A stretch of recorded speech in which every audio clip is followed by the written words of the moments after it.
Me too. WENJ HD Millville, Atlantic City. A town square media station serving all of South Jersey. This is 97.3 ESPN.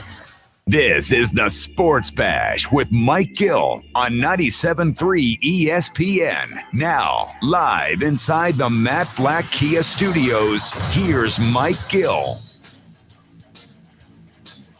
Hump Day Wednesday edition of the Sports Bash. Josh Hennig filling in for Mike Gill here on 97.3 ESPN FM and 97.3 ESPN mobile app powered by First Bank of Sea Isle.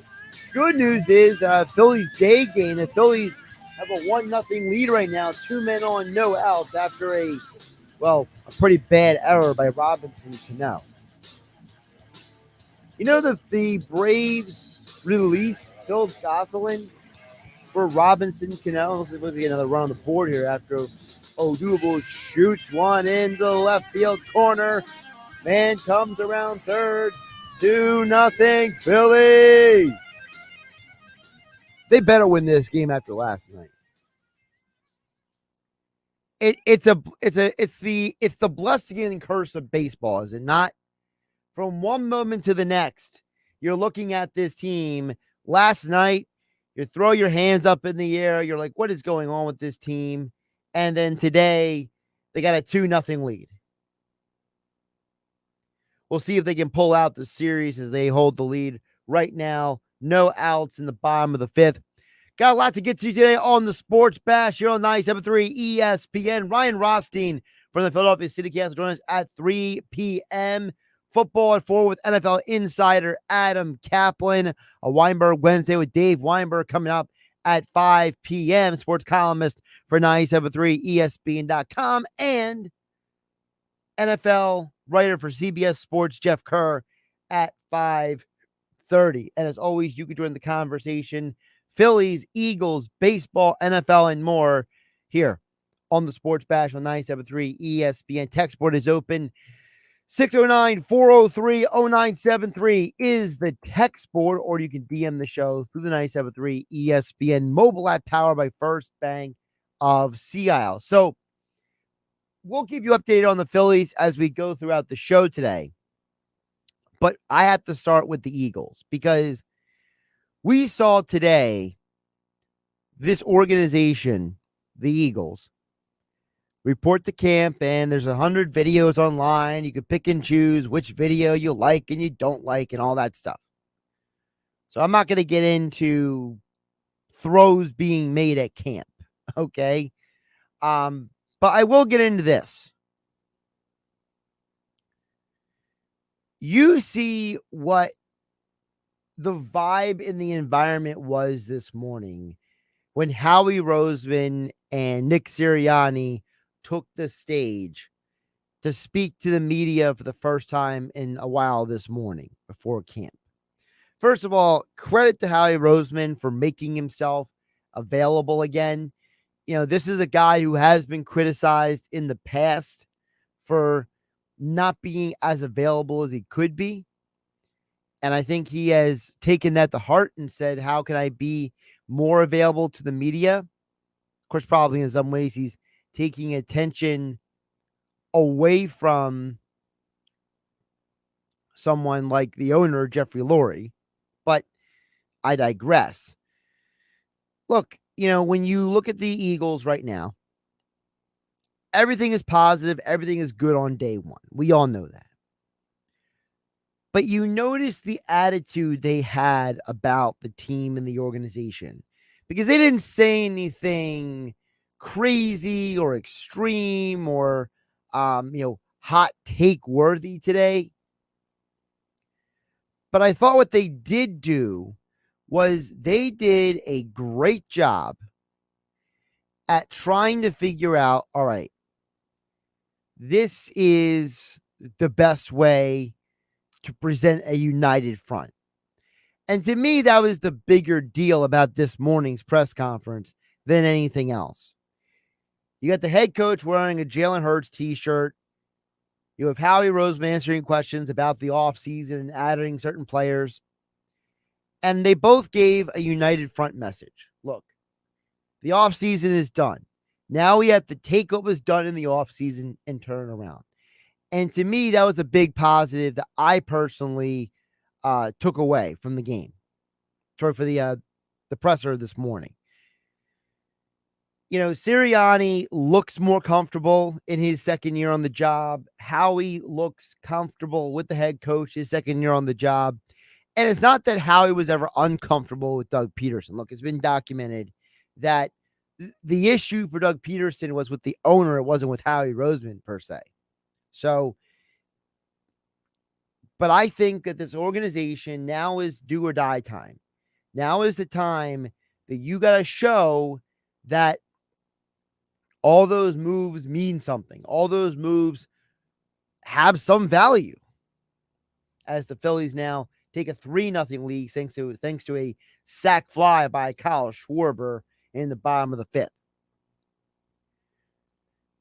When you have these guys go up there and speak day one of camp, it does give a positive vibe.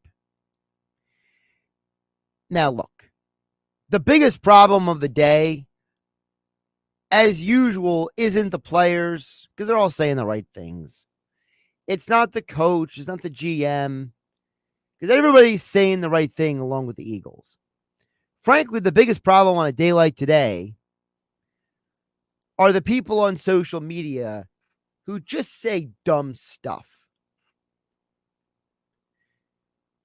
I hate to be the guy, the get off my lawn guy, but people got to stop speaking when they have no knowledge about what they're talking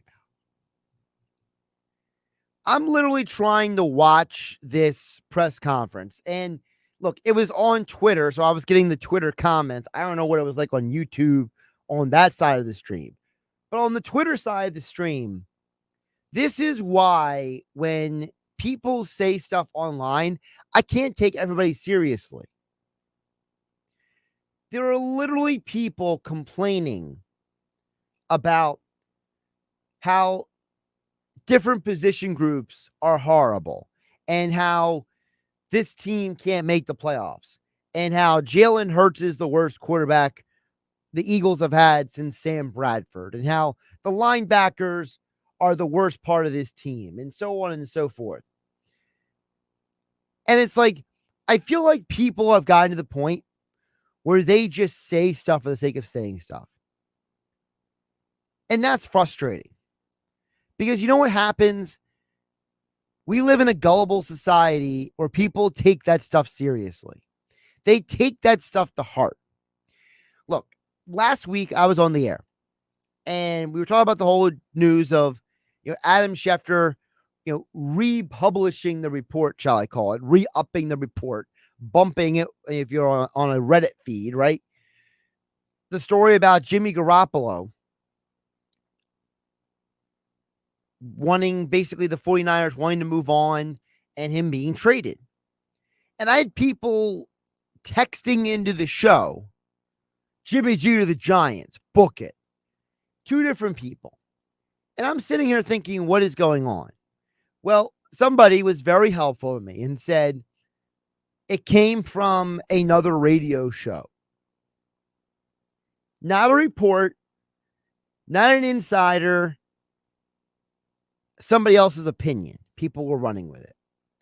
And that's really the problem in today's world. Look, we can all have opinions. We can agree and disagree. But you got to differentiate between an opinion and reality. I can't run with people's opinions and treat it like it's gospel. The Eagles linebackers will be better this year because they found players who fit the scheme that Jonathan Gannon wants to run. It's not that Alex Singleton was the worst linebacker in the world last year. It's that Alex Singleton was the worst linebacker for Jonathan Gannon's way of playing defense. The 2 years before, Alex Singleton was a very productive part of this team, leading them in tackles, for example.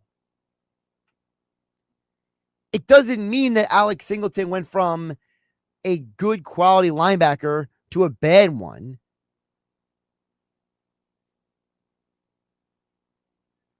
It's that Alex Singleton was a bad fit for the Eagles defense as constructed last year.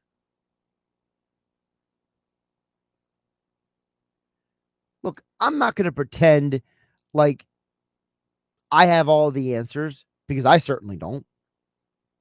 But I'm going to try to always give you guys the best information as possible. And one of the things we will always try to do here on 97.3 ESPN FM is try to give you the information that you need. I'm also going to sit here and make fun of everybody on social media right now who are psychoanalyzing different clips from Eagles training camp. You know who looked great at Eagles training camp years ago? Sam Bradford. You know who, we documented a bunch of those training camp stars from years ago, over the years for the Eagles. Who didn't do anything in the regular season. Some didn't even make the team, guys like Nay Brown, for example. Let's all take a breath, relax, and stop being so gullible. Josh Hennig filling for Mike Gill here on the Sports Bash 97.3 ESPN FM, 97.3 ESPN mobile app powered by First Bank of Seattle. Of course, 2 o'clock hour of the Sports Bash being brought to you by American Airlines at Atlantic City International Airport. ACY now is your one-stop ticket to over 90 domestic and international destinations. Book your next trip today at AA.com. Well, it looks like the Phillies are trying to really rack up this inning because now they're up 5-0 in the 5th inning. It's only 1 out. I think the Braves need to consider pulling Charlie Morton at this point. I think he's run out of gas at this point at 81 pitches. And this gets back to a baseballism. I love it when I hear baseball guys say pitch count doesn't matter. It's games like this that are a perfect example of that. It doesn't matter that Charlie Morton has now thrown 82 pitches. What matters is that those pitches have allowed him to be in a 5-0 hole in the 5th inning. This is where baseball really is more of a thinking man's game than a stats game. Look, stats are fun. Stats are cool. I enjoy a good stat line as much as the next guy. I'm been the one telling you that Alec Boehm is hitting over 500 since the All-Star break. There's value in statistics. But is there anything more useless at this point in time than the pitch count? The pitch count has to have become the most stupid stat that baseball uses regularly. I'm serious. I think that if we went a week without running pitch counts, I would love to see how a baseball game is handled and managed. Because right now, Charlie Morton has thrown 83 pitches. He's in a 5-0 hole with a runner on and 1 out against Derek Hall. There's no way that Charlie Morton's 83 pitches today is the same as somebody else's 83 pitches thrown. I think we need to stop the pitch count because I think the pitch count is really messing with people's ability to watch the game properly.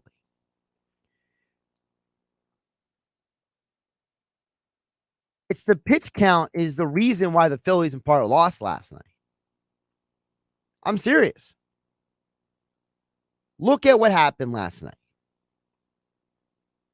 You have a guy in Aaron Nola who got 9 days off basically from pitching, starting a game. And guess what? It didn't help at all.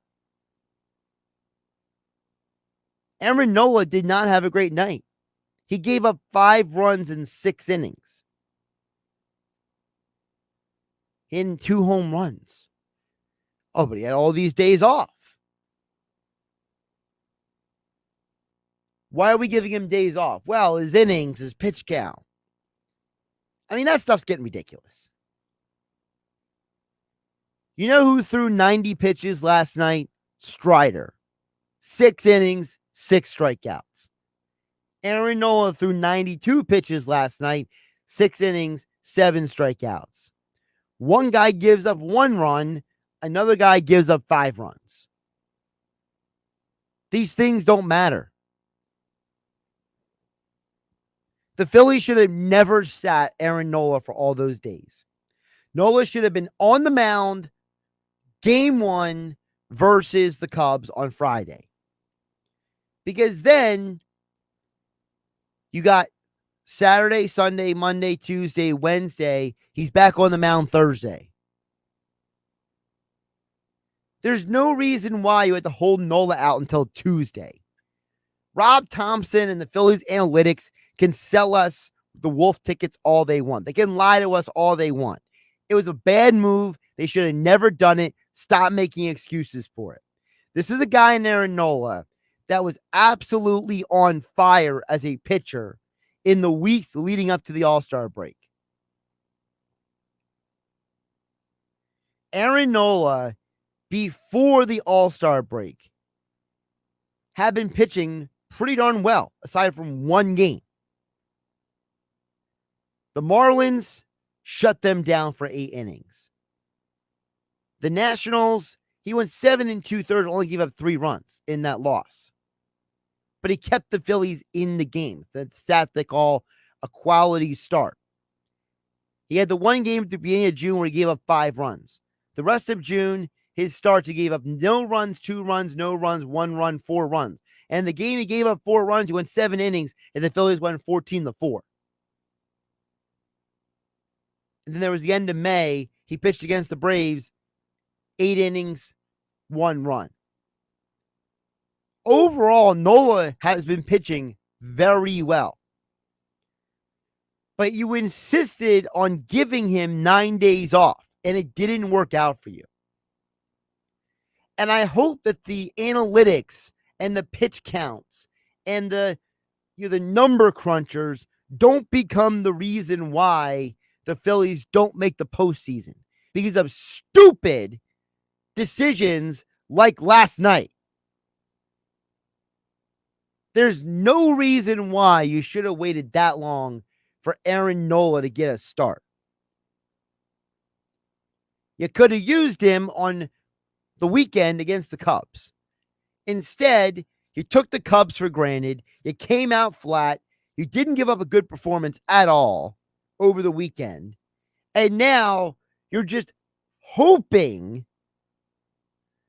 that this team can hang on to this game today, get 2 out of 3 against the Braves, and walk away and go into the Pirates series, into the MLB trade deadline, another game closer to their first playoff appearance in 10 years.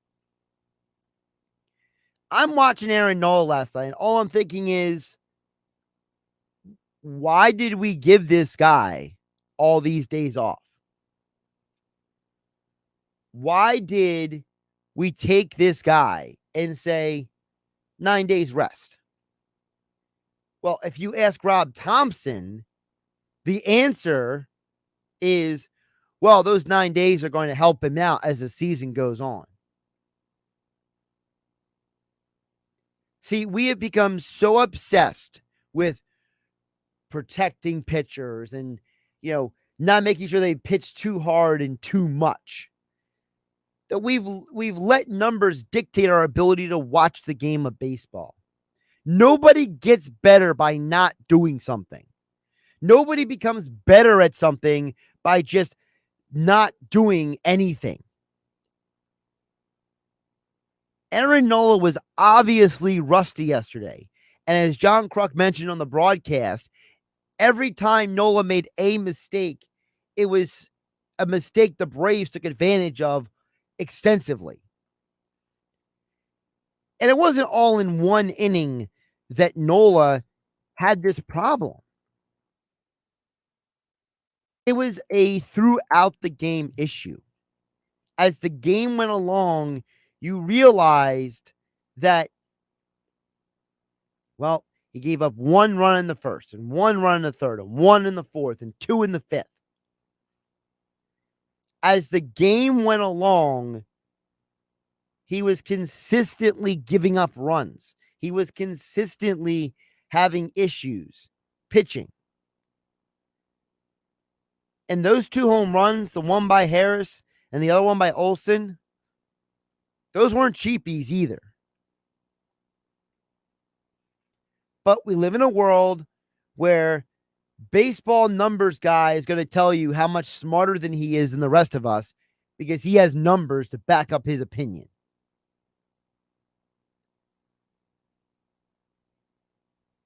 Right now, Kyle Gibson is at 82 pitches. He's given up 2 runs today.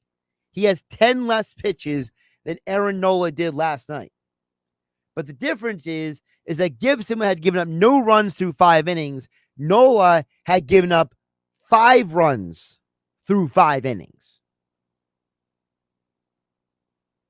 In the 6th inning, no runs. Gibson in the 6th inning, 2 runs.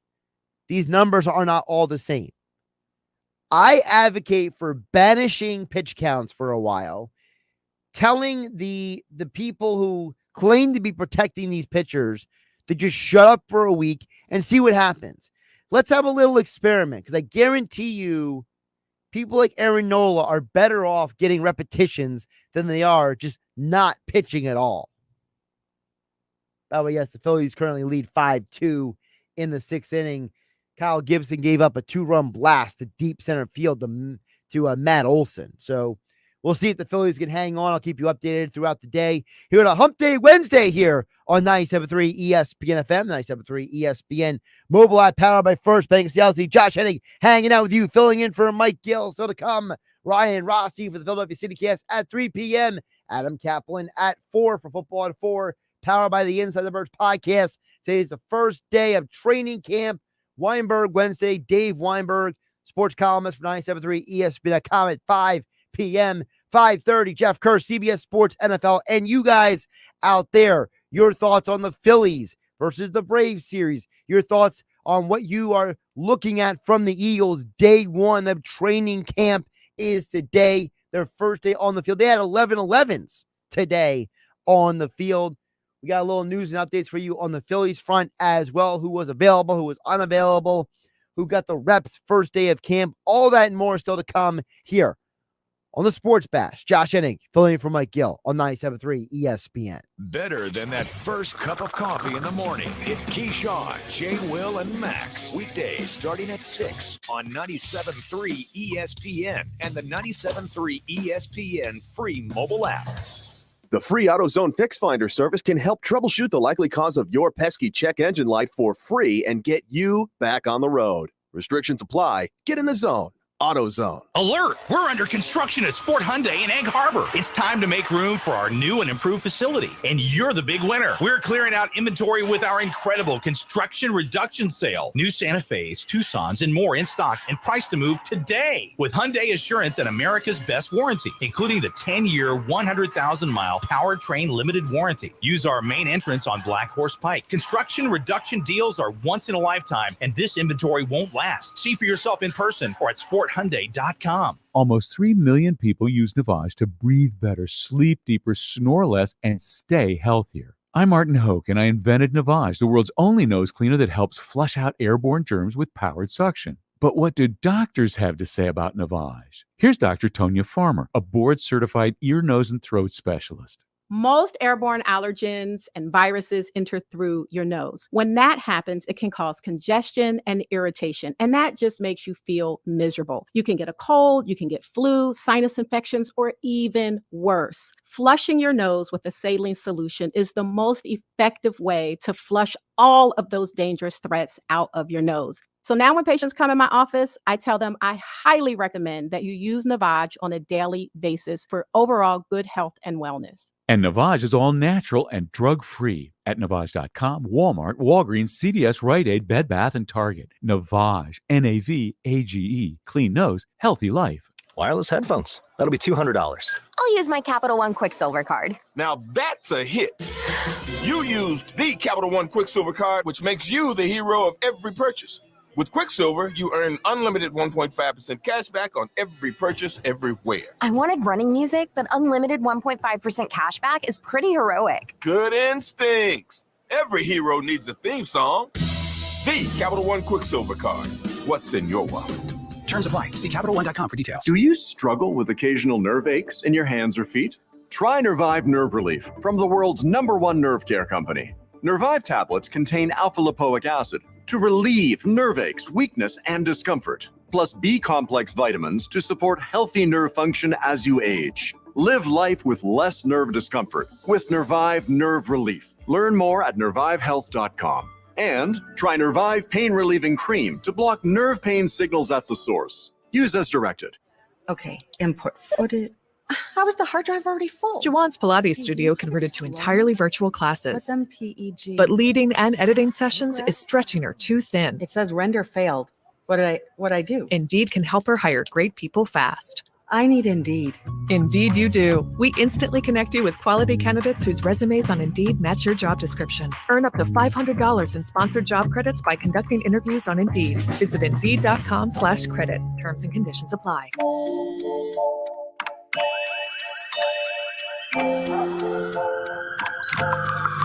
The world is always on, but you shouldn't be.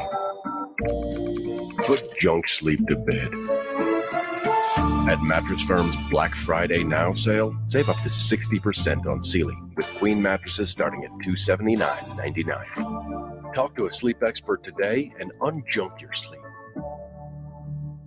By texting 64,000, you agree to receive recurring automated marketing messages from Babbel. Message and data rates may apply. No purchase required. Terms apply. Available at babbel.com/TNC. I studied Spanish in college and never got fluent. But then I tried Babbel. Want the most effective way to learn another language? In just 15 minutes a day, Babbel's bite-sized lessons will have you learning another language in as little as 3 weeks. Babbel gets you speaking quickly about things you actually talk about in the real world. Text radio to 64,000 to try Babbel for free. That's RADIO to 64,000. Matt Blatt Kia wants to give you independence. Yes, independence. Like freedom from down payments, freedom from payments for 3 months, and freedom from your old car. Plus, if you have a job and clear $350 per week, Matt Blatt Kia wants to approve you today on any brand new Kia or pre-owned vehicle in stock, or one of hundreds of new 2023 Kia models en route, all with 0 down and 0 payments for 90 days. So bring any trade in any condition, even if you're stuck in a loan or lease. Matt Blatt Kia wants to get you released. Get cash for your car today, even if you don't buy a car from us. But why wouldn't you buy a new Kia? Because you can't make a mistake with our 4-day love it or leave it return policy. It's gotta be a Matt Blatt Kia. Unapproved credit plus applicable taxes and fees. See dealer for details. Not all will qualify. Deferred payment through TFCU. Interest accrues from date of sale. Offers don't combine. Go to MattBlattKiaNJ.com for complete details. Expires 8/7/22. Matt Blatt Kia, 6211 Black Horse Pike,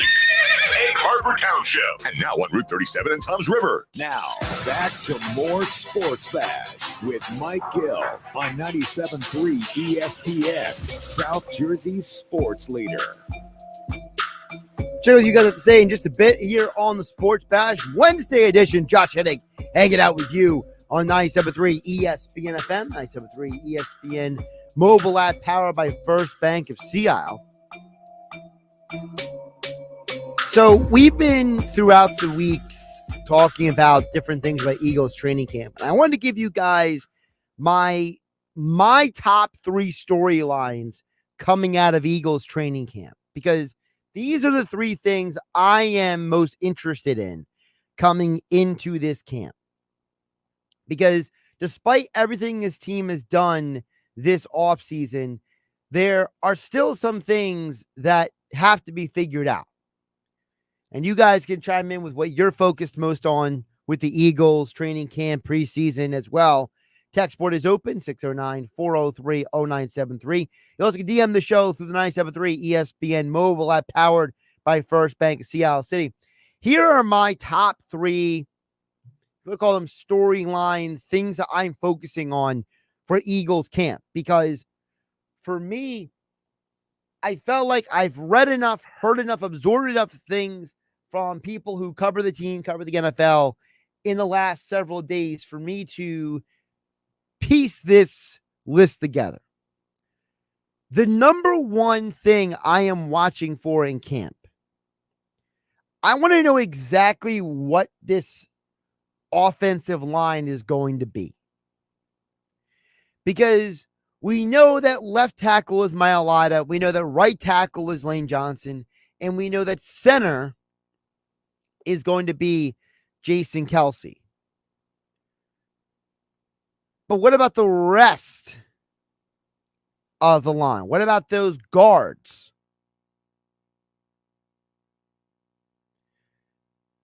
I'm assuming that Dickerson is going to stay at left, and right guard is going to come down to either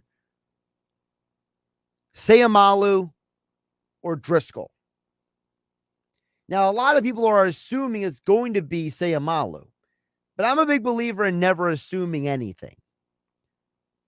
I want to know exactly who those starters are when we are in week one, because we know over the last few years, the starting offensive line has not always been the guys who have played every snap during the season. And even on a day like today, where it's not a game, it's not even a preseason, it's not an inter-squad scrimmage, but Jason Kelce didn't take snaps at center today. Kelce apparently is recovering from COVID. So you know who got the center snaps with the first team? The inexperienced rookie, Cam Jurgens.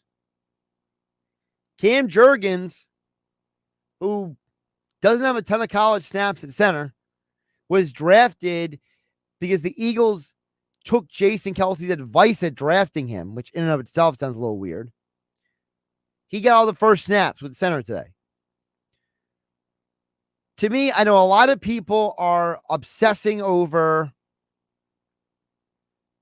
Jalen Hurts. They're obsessing over the offensive weapons. But I know that the foundation of this team offensively is the offensive line. Because at the end of the day, if the offensive line is not there to block, it doesn't matter. The Eagles potentially have the best offensive line in the entire NFL. And we are going to find out in short order what exactly that looks like and how it'll impact the team this year. My number two thing I'm watching for is safety. You brought in Jaquiski Tart. You already got Anthony Harris. You got Marcus Epps. You drafted Kevon Wallace a couple of years ago. Which three are actually going to be the starting safeties on day one? I've heard a lot of people refer to Tart as basically a more productive version of Anthony Harris or a better version of Anthony Harris. Well, guess what? Jaquiski Tart has started at safety on a team that went to 2 NFC championship games and lost Super Bowl to Patrick Mahomes. He has a much more interesting resume than Anthony Harris. So the question is, can Anthony Harris pick up the pace and step up to the plate and help this team, or is he going to lose that job to Tart? On the flip side, Marcus Epps has looked better and better the last couple of years. Does he parlay that experience into being the week one other safety starter? Or did Kevon Wallace improve enough on his coverage skills to snag that job?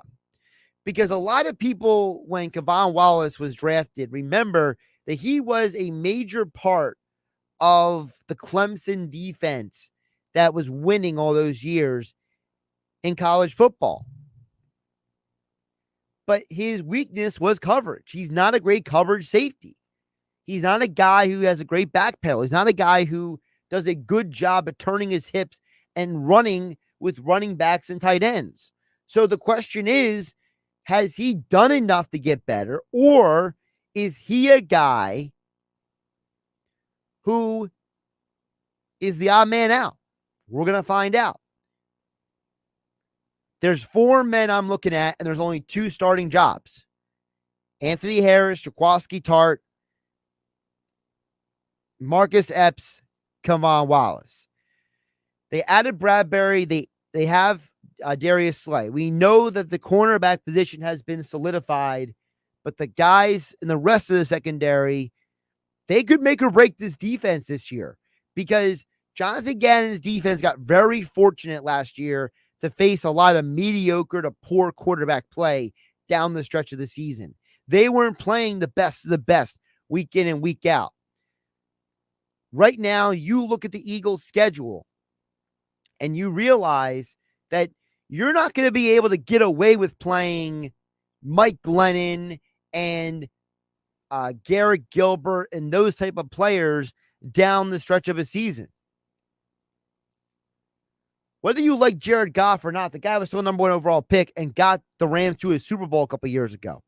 Kirk Cousins averages 29 touchdowns and 10 interceptions every year. Carson Wentz only had 7 interceptions himself last year. And you don't think Doug Peterson is going to have Trevor Lawrence playing a ton better than he did last year in the chaos of Urban Meyer's fiasco down in Jacksonville? And by the way, you got to go to Arizona to play Kyler Murray, come back home to play Dak Prescott and the Cowboys. Is it a brutal schedule? No. But is the quarterback play exceptionally better than what you faced last December and the late part of November? Yes. Those safeties can make or break this team's first 6 weeks this year. And then my final story position I'm watching as the Eagles are in training camp. We'll get to your guys' thoughts and comments just a bit at 609-403-0973 on the text board, or you can DM the show to the 973 ESPN mobile app powered by First Bank of CLC. By the way, Alec Boehm, another base hit. The Phillies now lead 6-2. Alec Boehm's the hottest hitter on this team right now. It's absolutely incredible to watch this guy. Remember, in April, he was, so frustrated. He was playing horrible, and now he's your hottest hitter. Now he's got to hit Badubal. Herrera doesn't mess up. But back to the Eagles. The third position battle I'm very curious about is linebacker. The Eagles, contrary to what people say on social media, the Eagles have added an exception. What on earth was that? Sorry for the randomness. So the pitcher, Matzik, for the Braves just lost control of the ball and threw it right over Odubel Herrera's head to the backstop. I mean, that literally was inches away from nailing Odubel Herrera right in the side back of the head. Odubel's got a look on his face like, sorry, that's not even, it's a Didi Gregorius. Didi's got a look on his face like, what just happened here? Holy cow. All right, back to the Eagles. I can't believe I just saw that. That was ridiculous. But back to the Eagles, you have a situation at linebacker where you have exceptionally more talent back there than you did last year.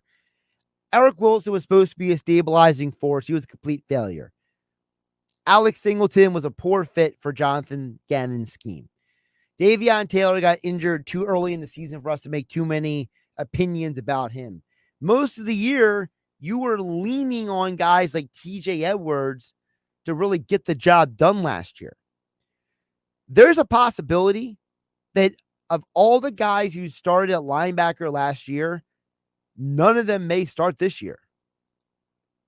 Because the combination of signing Kazir White in free agency with drafting Nakobe Dean, there's a possibility that both of those guys could be your starting 2 linebackers. And I say 2 to remind everyone that the Eagles defense predominantly plays with just 2 linebackers and 3 corners. So there's a strong possibility that you will very rarely see the 3 linebacker look on the field. And you look at who is listed on the Eagles roster. It's White, it's Taylor, Jacoby Stevens is being turned into a linebacker, TJ Edwards, Jacoby Dean, Sean Bradley. Those are your linebackers. There's a possibility that TJ Edwards is not even your starter this year. And it's not a diss on him. He played well overall last year. But TJ Edwards is a downhill, powerful hitting linebacker who has gotten much better in coverage, but he's not Kazir White. He's not Nakobe Dean in terms of what those guys have shown you as, two-way linebackers, guys who can go downhill or drop in coverage. And I've been told that Davion Taylor may be the best athlete on this team. So if he's healthy and he can play well, he can make an impact for this team. I want to see what happens with these linebackers, because I wouldn't be surprised if majority of downs, as I said, what the Eagles have done in the past last year and what a lot of NFL teams are doing now is they play 2 linebackers in the nickel formation and they have 4 down linemen, or in some cases 3 down linemen and a pass rusher, which is where Hassan Reddick may come into some of these conversations. The edge rusher conversation.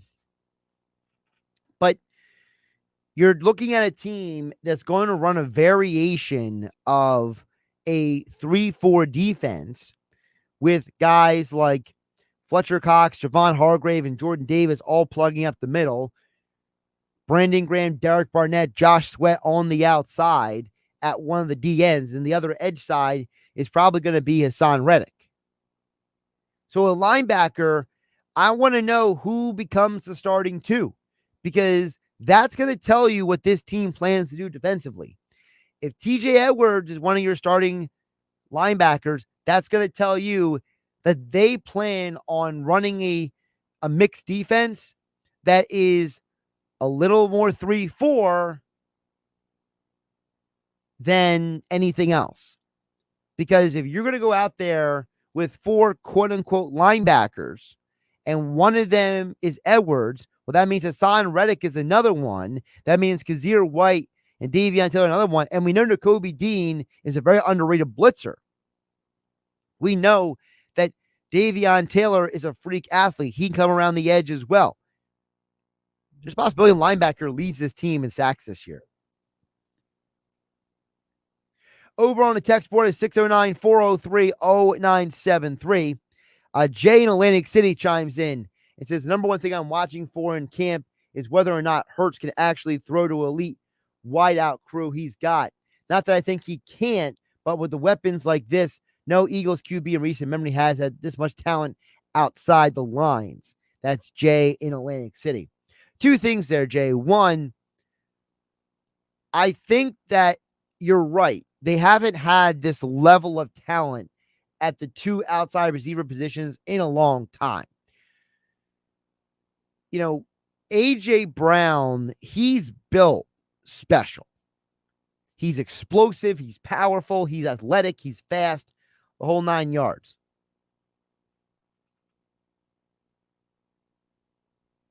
I think that when you look at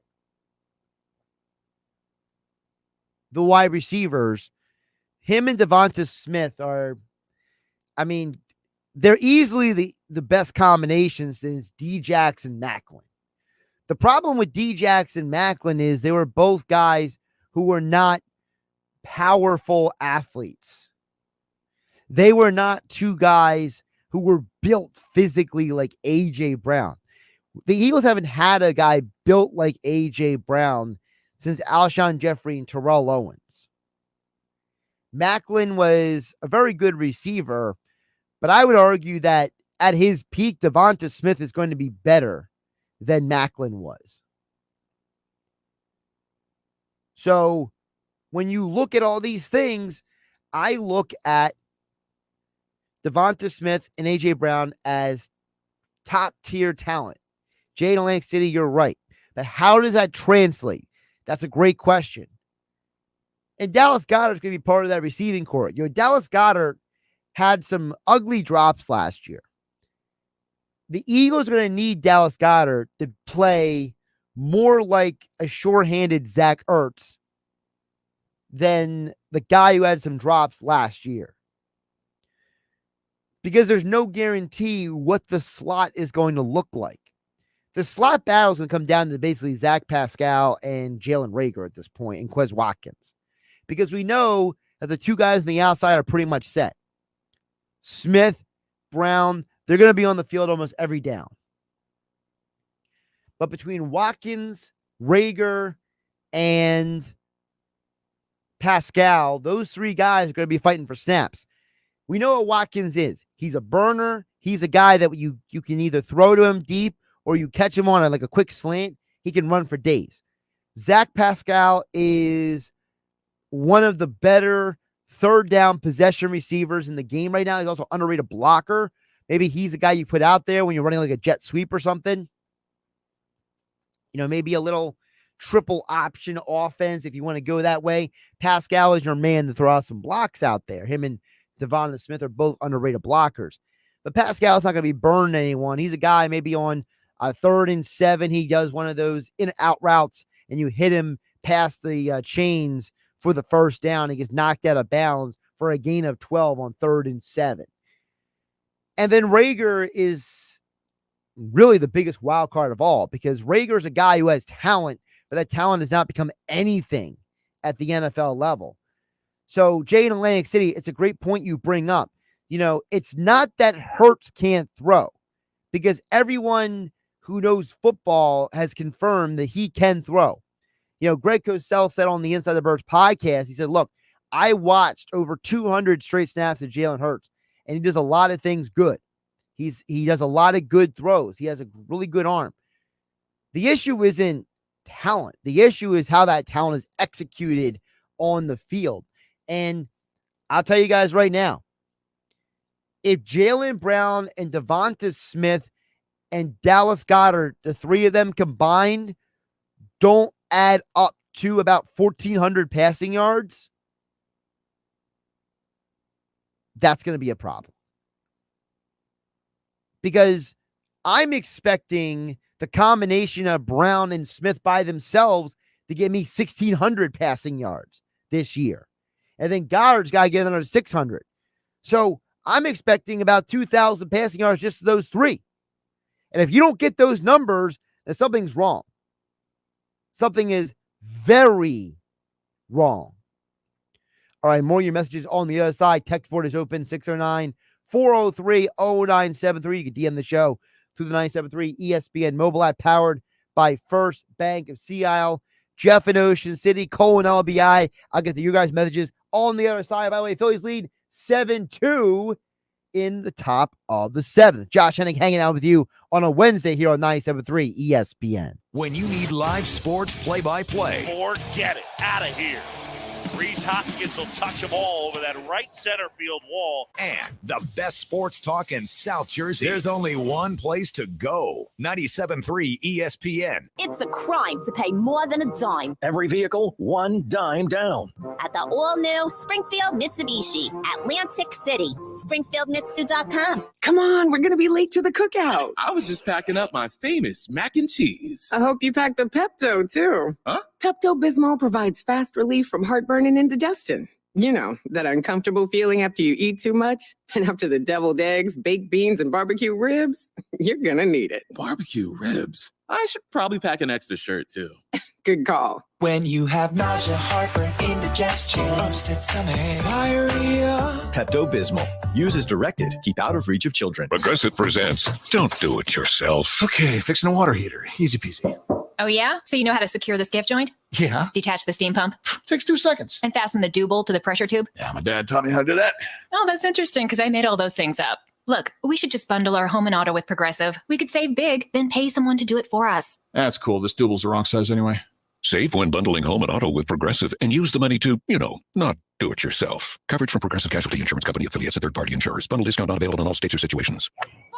Looking good, Mrs. Dubs. The head groundskeeper at Thad's golf course just retired. We need to find someone in the next 2 weeks. Someone with botany and management experience. He needs a replacement because the greens are already looking a little rough. Aeration. They need to know it all. Indeed can help him hire great people fast. I need Indeed.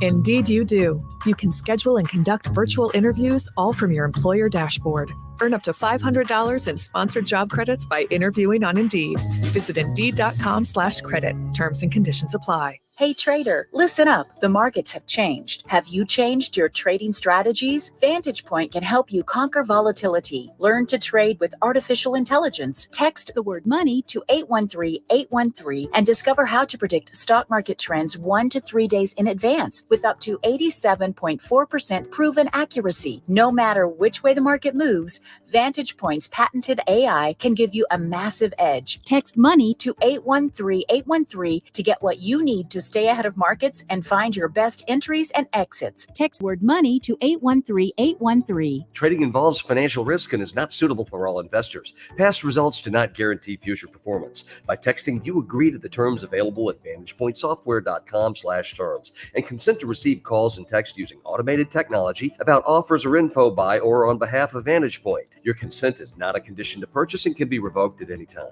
Message and data rates may apply. Text money to 813-813. O'Reilly. Don't risk getting stranded with a bad battery. Our professional parts people at O'Reilly Auto Parts will test your battery for free. If your battery does need to be replaced, we'll help you find the best battery for your vehicle and your budget.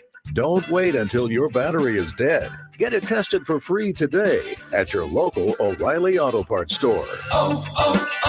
O'Reilly Auto Parts.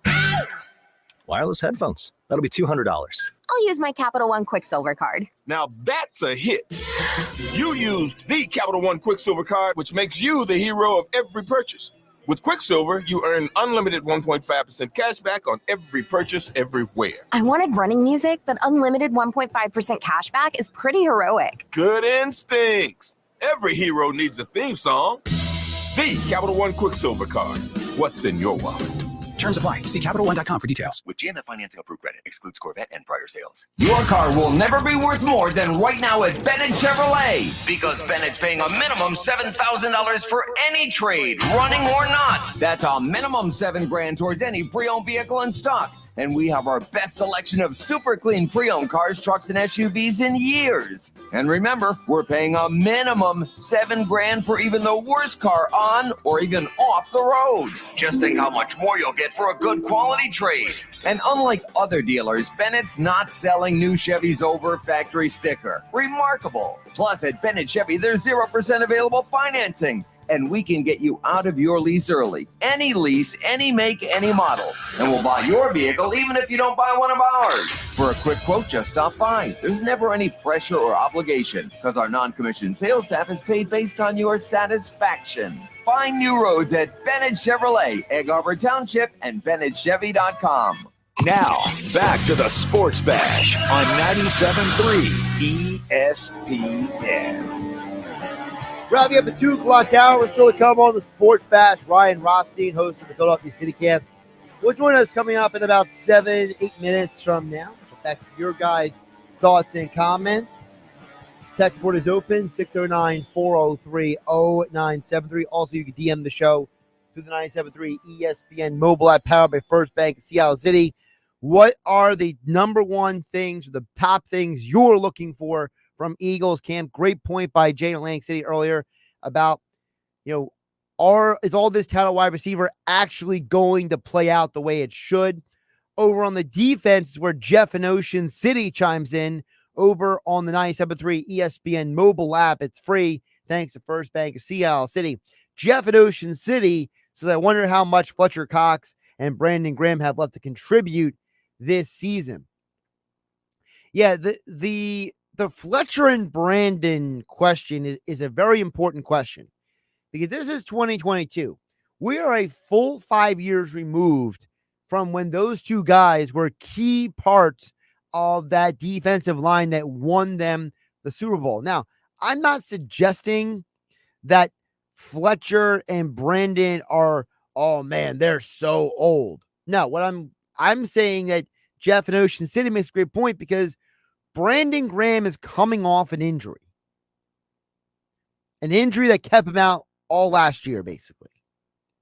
He had a season-ending injury. He's coming back. Now, everyone who has seen him has said he looks like he's in incredible shape. He says that he's focused this year on trying to do his best and going out there and being a good contributor. Fletcher is 31 years old. And the problem with him is, the question is, does he really fit this defense? Remember, last year there were rumblings and complaints about, is he really the best fit for this defense? Does he really fit what this defense wants to do? So Jeff and Oshie brings up a great point. How much do Brandon Graham and Fletcher Cox have left in the tank to be a part of this defense and contribute? A defense that is very different than the team that won the Super Bowl 5 years ago when they both were key parts of that defense. Now they're both 5 years older, and the defensive front's going to look very different. We'll get into more Phillies, Eagles, and more with Ryan Rothstein next here on the Sports Bash. Saturday on ESPN Radio. Bogarts, and it is going to disappear into the Boston night. It's interleague action in Boston as Xander Bogaerts and the Red Sox welcome Christian Yelich and the Milwaukee Brewers, who are fighting for the top of the NL Central. Yelich, fly ball to deep center field. Gone! The Red Sox and Brewers. Coverage begins Saturday at 3:30 Eastern. Listen to Major League Baseball on 97.3 ESPN, South Jersey's sports leader. We're Town Square Media, and along with the awesome radio station you're listening to right now, we're publishers of best-in-class national entertainment brands like Taste of Country, Pop Crush, and more. And when combined with our local brands, we can reach over 70% of consumers in our community. At Town Square, all this digital clout puts us in a unique position to help local businesses grow with powerful marketing solutions. In addition to local radio, we're experts at web design and SEO, plus targetable advertising solutions like streaming TV, addressable geofencing, YouTube, Snapchat, Facebook, Spotify, search engine marketing, and so much more. That may sound like a lot of buzzwords, but really all that matters is we can deliver a relevant and ideal target audience to your business with data-informed decisions. No guessing, no waste, and you gain a trusted marketing partner with Town Square Media. Take your business to the next level. Call our Director of Sales, Jim McLean, today at 609-910-5247. Get in zone, AutoZone. Welcome to AutoZone. What are you working on today? Thinking about gas mileage. An oil change with quality oil like Pennzoil Platinum Full Synthetic can help your engine get more out of every mile. Right now, you can get 5 quarts with an STP Extended Life Oil Filter for only $35.99. Get what you need for better fuel efficiency at any of our 6,200 stores or on AutoZone.com. Get in zone, AutoZone. Restrictions apply. I'll second guest dinners with friends because they can be interrupted by diarrhea, gas, bloating, stomach pain, or oily stools. It turns out I have EPI, or exocrine pancreatic insufficiency, which means I'm missing the enzymes needed to digest food. My doctor prescribed Creon, pancrelipase, an oral prescription medication that replaces pancreatic digestive enzymes. Creon treats EPI due to cystic fibrosis, chronic pancreatitis, pancreatectomy, or other conditions. Creon may increase your chance of fibrosing colonopathy, a rare bowel disorder. Tell your doctor if you have a history of intestinal blockage or scarring or thickening of your bowel wall, if you're allergic to pork, or if you have gout, kidney problems, or worsening of painful swollen joints. Call your doctor if you have any unusual or severe gastrointestinal symptoms or allergic reactions. Take Creon as directed by your doctor and always with food. Do not chew capsules, as this may cause mouth irritation. Other side effects may include blood sugar changes, gas, dizziness, sore throat, and cough. These are not all the side effects of Creon. Creon is the #1 prescribed EPI treatment. Ask your doctor about Creon for EPI and visit creoninfo.com or call 800-633-9110 to learn more. That's CREONinfo.com. School's out, but we are rewriting the math. 0 + 0 = 1 heck of a great deal at Matt Blatt Nissan. That's right, 0 down, 0 payments for 3 full months, and 0 mistaking. That only Matt Blatt Nissan has brand new 2022 Nissan Armadas discounted $5,000 off, plus buy with peace of mind with our 4-day love it or leave it return policy. Don't see your Matt Blatt Nissan on the lot? Don't worry. hurry. You could be driving it home tomorrow. Oh, yeah, it's on at Matt Blatt Nissan. Plus, if you're stuck in a loan or lease, AJ the Trade Man can get you released even if you owe thousands more than it's worth. With 0 down, 0 payments for 90 days, and 1.9% financing. Only at MattBlattNissan.com. On approved Tier 1 credit through DMAC. Negative equity will be refinanced into new vehicle plus tax tag and $479 doc fee. Offers can't be combined. Call 877-289-6670 or go to MattBlattNissan.com for complete details. Offer ends 8/7/2022. It's on at Matt Blatt Nissan on the Black Horse Pike, Egg Harbor Township. Wireless headphones. That'll be $200. I'll use my Capital One Quicksilver card. Now that's a hit. You used the Capital One Quicksilver card, which makes you the hero of every purchase. With Quicksilver, you earn unlimited 1.5% cash back on every purchase everywhere. I wanted running music, but unlimited 1.5% cash back is pretty heroic. Good instincts. Every hero needs a theme song. The Capital One Quicksilver card. What's in your wallet? Terms apply. See CapitalOne.com for details. The seafood, extraordinary. The value, tremendous. The sunsets, on the house. The Boathouse Restaurant is open for outdoor seating daily. At the Boathouse Restaurant, enjoy spectacular cocktails on the marina deck or their $17 sunset special dinners. Dine outside on the deck with Wildwood's best view of the Intercoastal Waterway. Next door to the Boathouse Restaurant is Yuri's, 2 outstanding restaurants at one big location at the foot of the bridge in Wildwood. Experience what the Jersey Shore is all about at Yuri's and the Boathouse. This is why we're #1 for sports in South Jersey. The Eagles are going to make the playoffs. They play the second easiest schedule. And oh, by the way, Jalen Hurts is good. 97.3 ESPN, WENJ, WENJ HD, Millville, Atlantic City, a town square media station serving all of South Jersey. This is the Sports Bash with Mike Gill on 97.3 ESPN. Now, live inside the Matt Blatt Kia Studios, here's Mike Gill. Good news is Phillies lead 7-2 in the top of the 8th inning. Brad Hand in the game for the Phils. Phillies might actually win this game. Eagles back at training camp. And Ryan Rothstein is back. From the Philadelphia CityCast, he joins us typically Mondays, Wednesdays, and Fridays with Mike Gill on the Sports Bash. Josh Hennig filling in for Mike Gill on a hump day Wednesday on 97.3 ESPN. But Ryan, I know the thing you really want to talk about isn't the Eagles or the Phillies. What you really want to talk about is the fact that WrestleMania is returning to Philadelphia next year. Is it? Oh, you didn't? Wow. It just came Breaking down news. What? It came down just this afternoon. They announced that WrestleMania 40 will be at Lincoln Financial Field for 2 nights, and that Monday Night Raw and Friday Night SmackDown will both be at the Wells Fargo Center the week leading up. I love it. I love it. All right, now, are you going to attend that? If someone could finagle me some, items to attend, I would attend it. But, things like that, Ryan, are very outside of my pay scale. So, well, you're a big WrestleMania guy. You have a year to save up, my friend. I don't know if saving up fits into my financial situation either, but I digress. All right. No, but on a serious note, the Phillies do lead 7-2 right now. Is it a little irony, Ryan, that the Phillies are winning because the Braves can't play defense all of a sudden? A little bit, just a tad, right? It's listen, it's just nice to have some damn luck on our side, right? Yeah. And that's how I look at it. When I saw the Cano one where the ball goes off his glove, I was like, that's a little lucky. Then the other play, in the last inning where the ball falls between 3 different guys and nobody wants it, I was just like, all right, now they're just the bad news Bears at this point. Let's hope they continue to be the bad news Bears, right? That's what we need. Well, you need it because you got to win this series. I mean, the whole let's sit Aaron Nola for 9 days to give him rest blew up in your face last night. So you got to win this game now. The whole point was you saved Aaron Nola for the Braves series. It didn't work out. So you better win this game because now you're going to Pittsburgh for 4 games, and we know how the Phillies do. They're a coin flip against teams that don't have winning records. Hey, listen, that's my concern here. Not that they're going to lose against bad teams, but you bring up their misfortune. Very nice way to put it.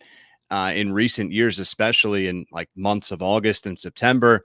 Now, people continue to bring up over the past week or so the Phillies' favorable schedule down the stretch. And I'm like, dude, I don't care about the favorable schedule. Like this team does not have Bryce Harper. Gene Segura looks like he's making his triumphant return here sooner than later. But we all know we all know the holes this Phillies team has. So I don't care who their opponent is. It's going to be tough to win series. Yeah, I mean, they just. The other side of it is, I mean, is Alec Boehm like the man or what? Because the guy has almost a 600 batting average since the All-Star break. It's ridiculous. I love that kid. I really do. I'm a big fan of Alec Boehm. I really am. Ever since I bleeping hate this place, and then obviously what he's been doing lately at the plate. Right. I think he needs to, stay right here in Philly. Oh, he definitely needs to stay. I don't want to see him go. I mean, trade Hoskins for you trade Boehm at this point. Dude, you know what, man? Like, listen, I'm not against trading Hoskins. And honestly, I'm not against trading Boehm. If they can upgrade at the right player in return, I'm all for it. But Hoskins is very valuable to this team right now. Like, let's just call it what it is.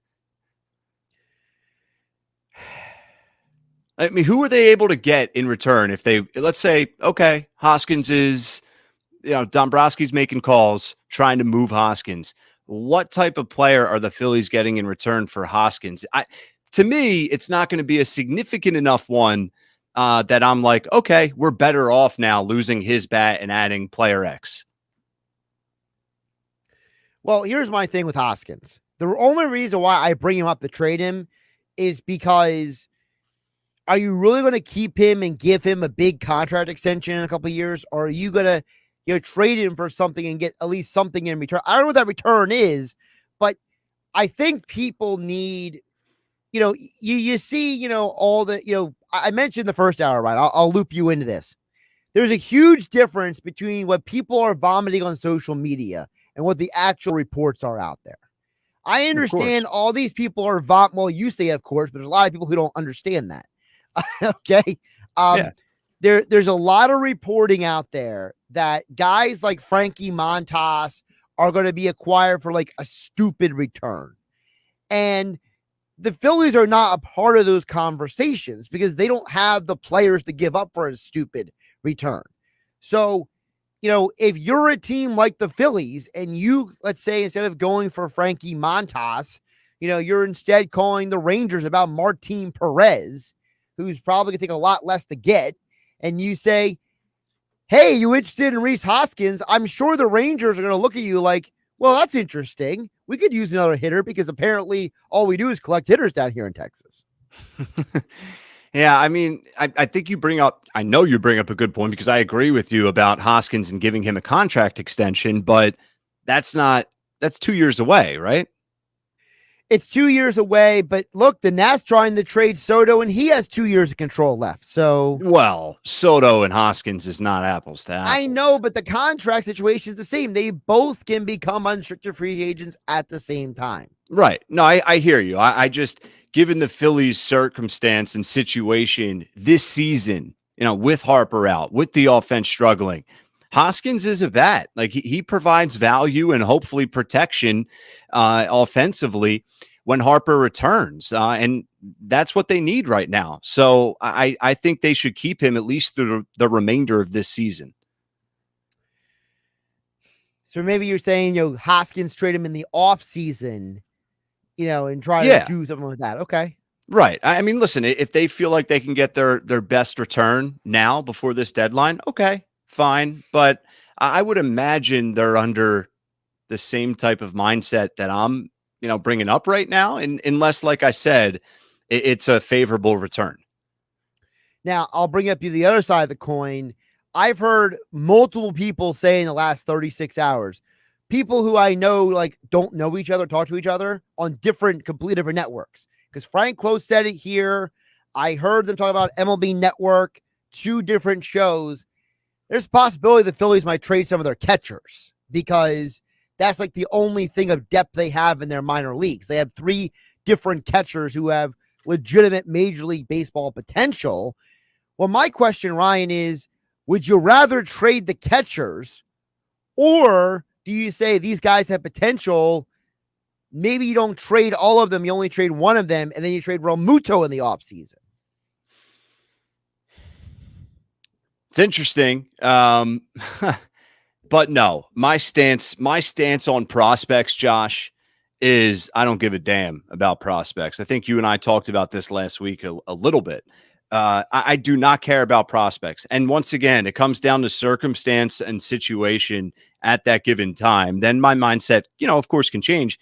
But this is win now mode, right? Dombrowski was brought in here for one reason and one reason only. All right. He is writing checks. He is going and handing out checks for players to cash, to bring them into Philadelphia to try and win now. So they're not going to trade JT, although I think that's a really interesting conversation, and there's an argument for that. I don't care about the prospects, right? If you can get a player that's a proven commodity right now, you go and do that. Bye-bye prospect. All right.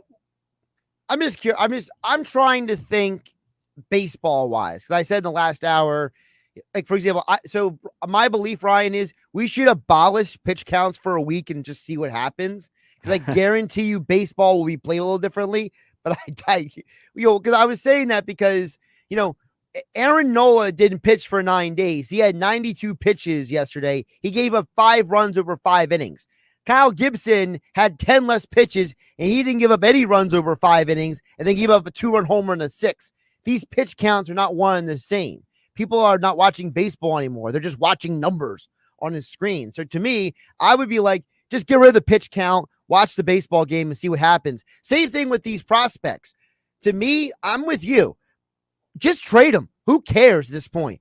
Isn't your goal to get to the postseason and win a World Series? Why is your goal to build for like 5 years from now? And by the way, 2 of your prospects are playing for you right now. The 2018 and 2019 first-round picks, Bohm and Stott, might be your 2 best hitters right now. Listen, baseball is a weird sport. Yes. Baseball is a sport where if you just get in, if you just figure out a way to be one of the playoff teams in either league, you can win it all. And this Phillies team, when healthy, we all know, has the firepower offensively. If they catch hot, if Castellanos gets in a rhythm at the right time, Schwarber, Harper, Segura, Bohm, the way he's hitting, right? Hoskins. I mean, this lineup is a bear. JT Realmuto, my goodness, we all know who's on the Phillies. But good luck, right? Like, you get Wheeler going at the right time, Nola, maybe a nice third. Like, this team can win the World Series this year. All right. We've seen crazier teams in the past win the World Series that we thought had no business at one point earlier in that year winning it. So this is win now. Forget the damn prospects.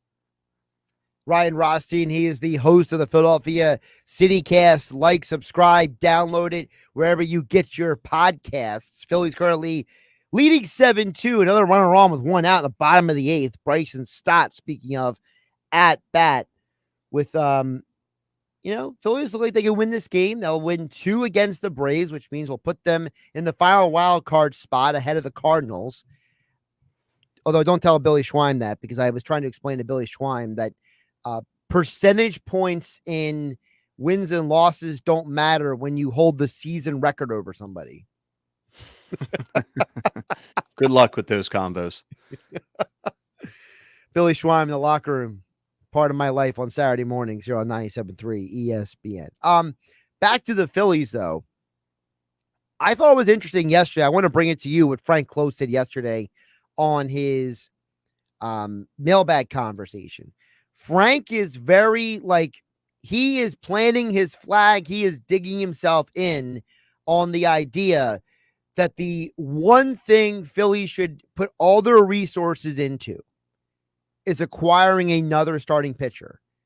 And he said he doesn't want to see them just acquire another bullpen pitcher. And he feels like, the market for another outfielder is just not there right now. He wants to see them take whatever resources they have. Oh, my goodness. And the Braves do it again. Sorry, I got this.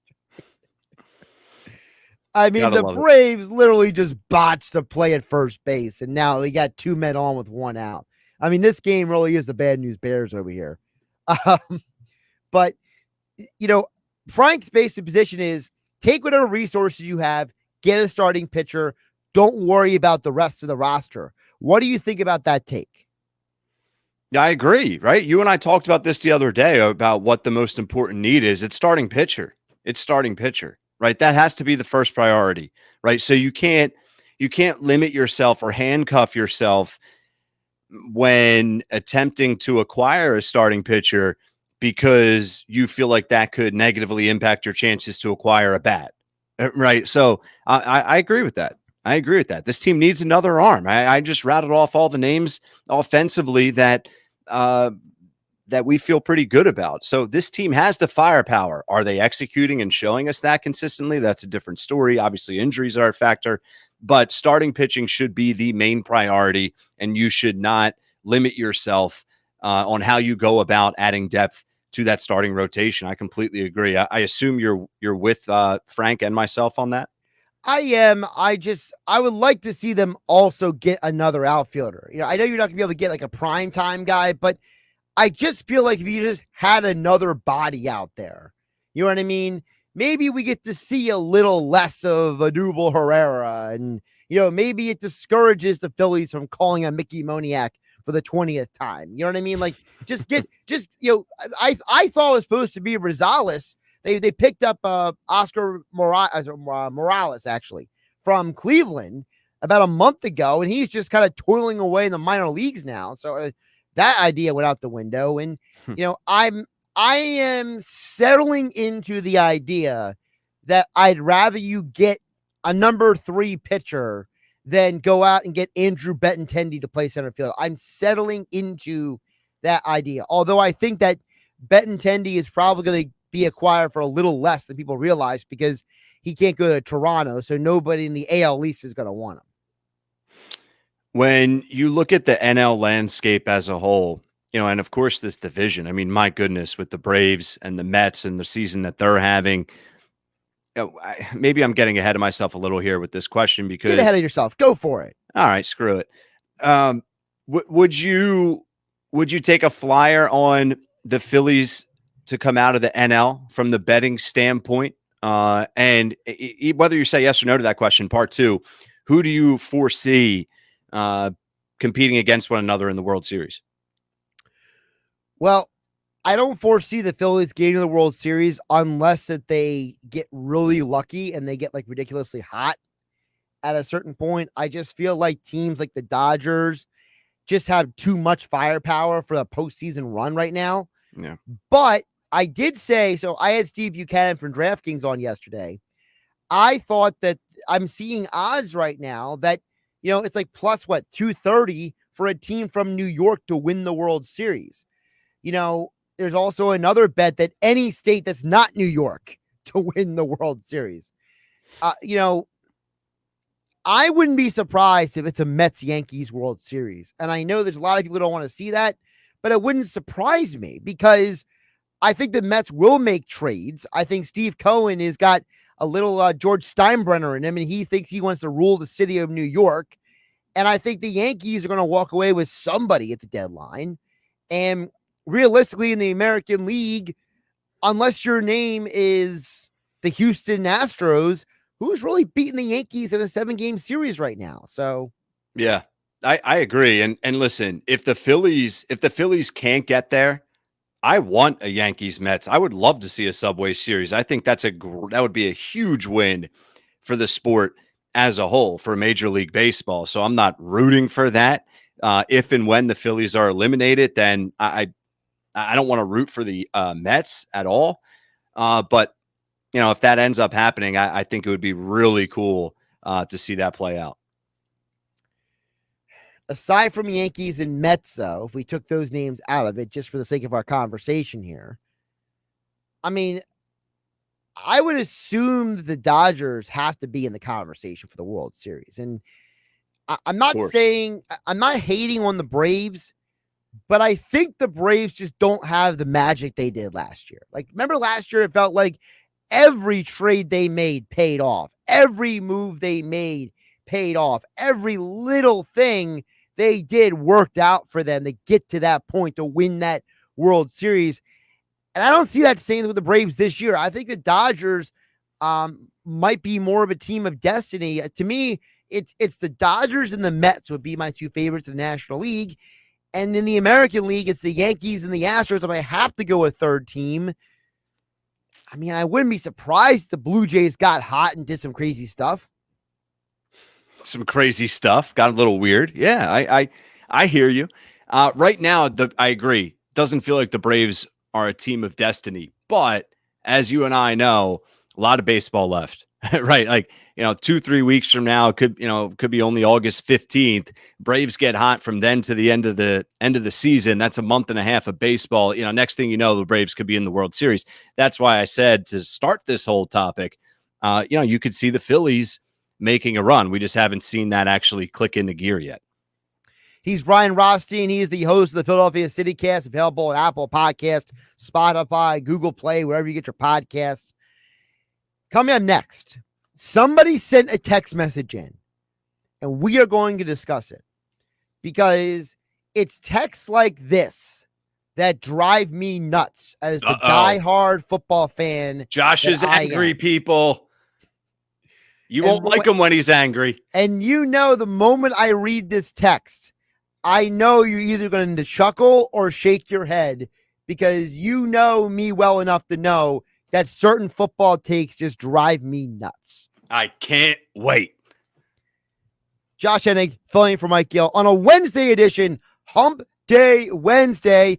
Hope you don't have a hangover on Hump Day because last night was Taco Tuesday. Josh Hennig here on the Sports Bash 97.3 ESPN FM. There's never an off season for the NFL. It's football at 4 every day at 4 p.m. on the Sports Bash with Mike Gill on 97.3 ESPN and the free mobile app. It's a crime to pay more than a dime. Every vehicle, one dime down. At the all-new Springfield Mitsubishi, Atlantic City, SpringfieldMitsu.com. Drivers who switch and save with Progressive save over $700 on average, and those savings add up. Imagine what you could buy in the future.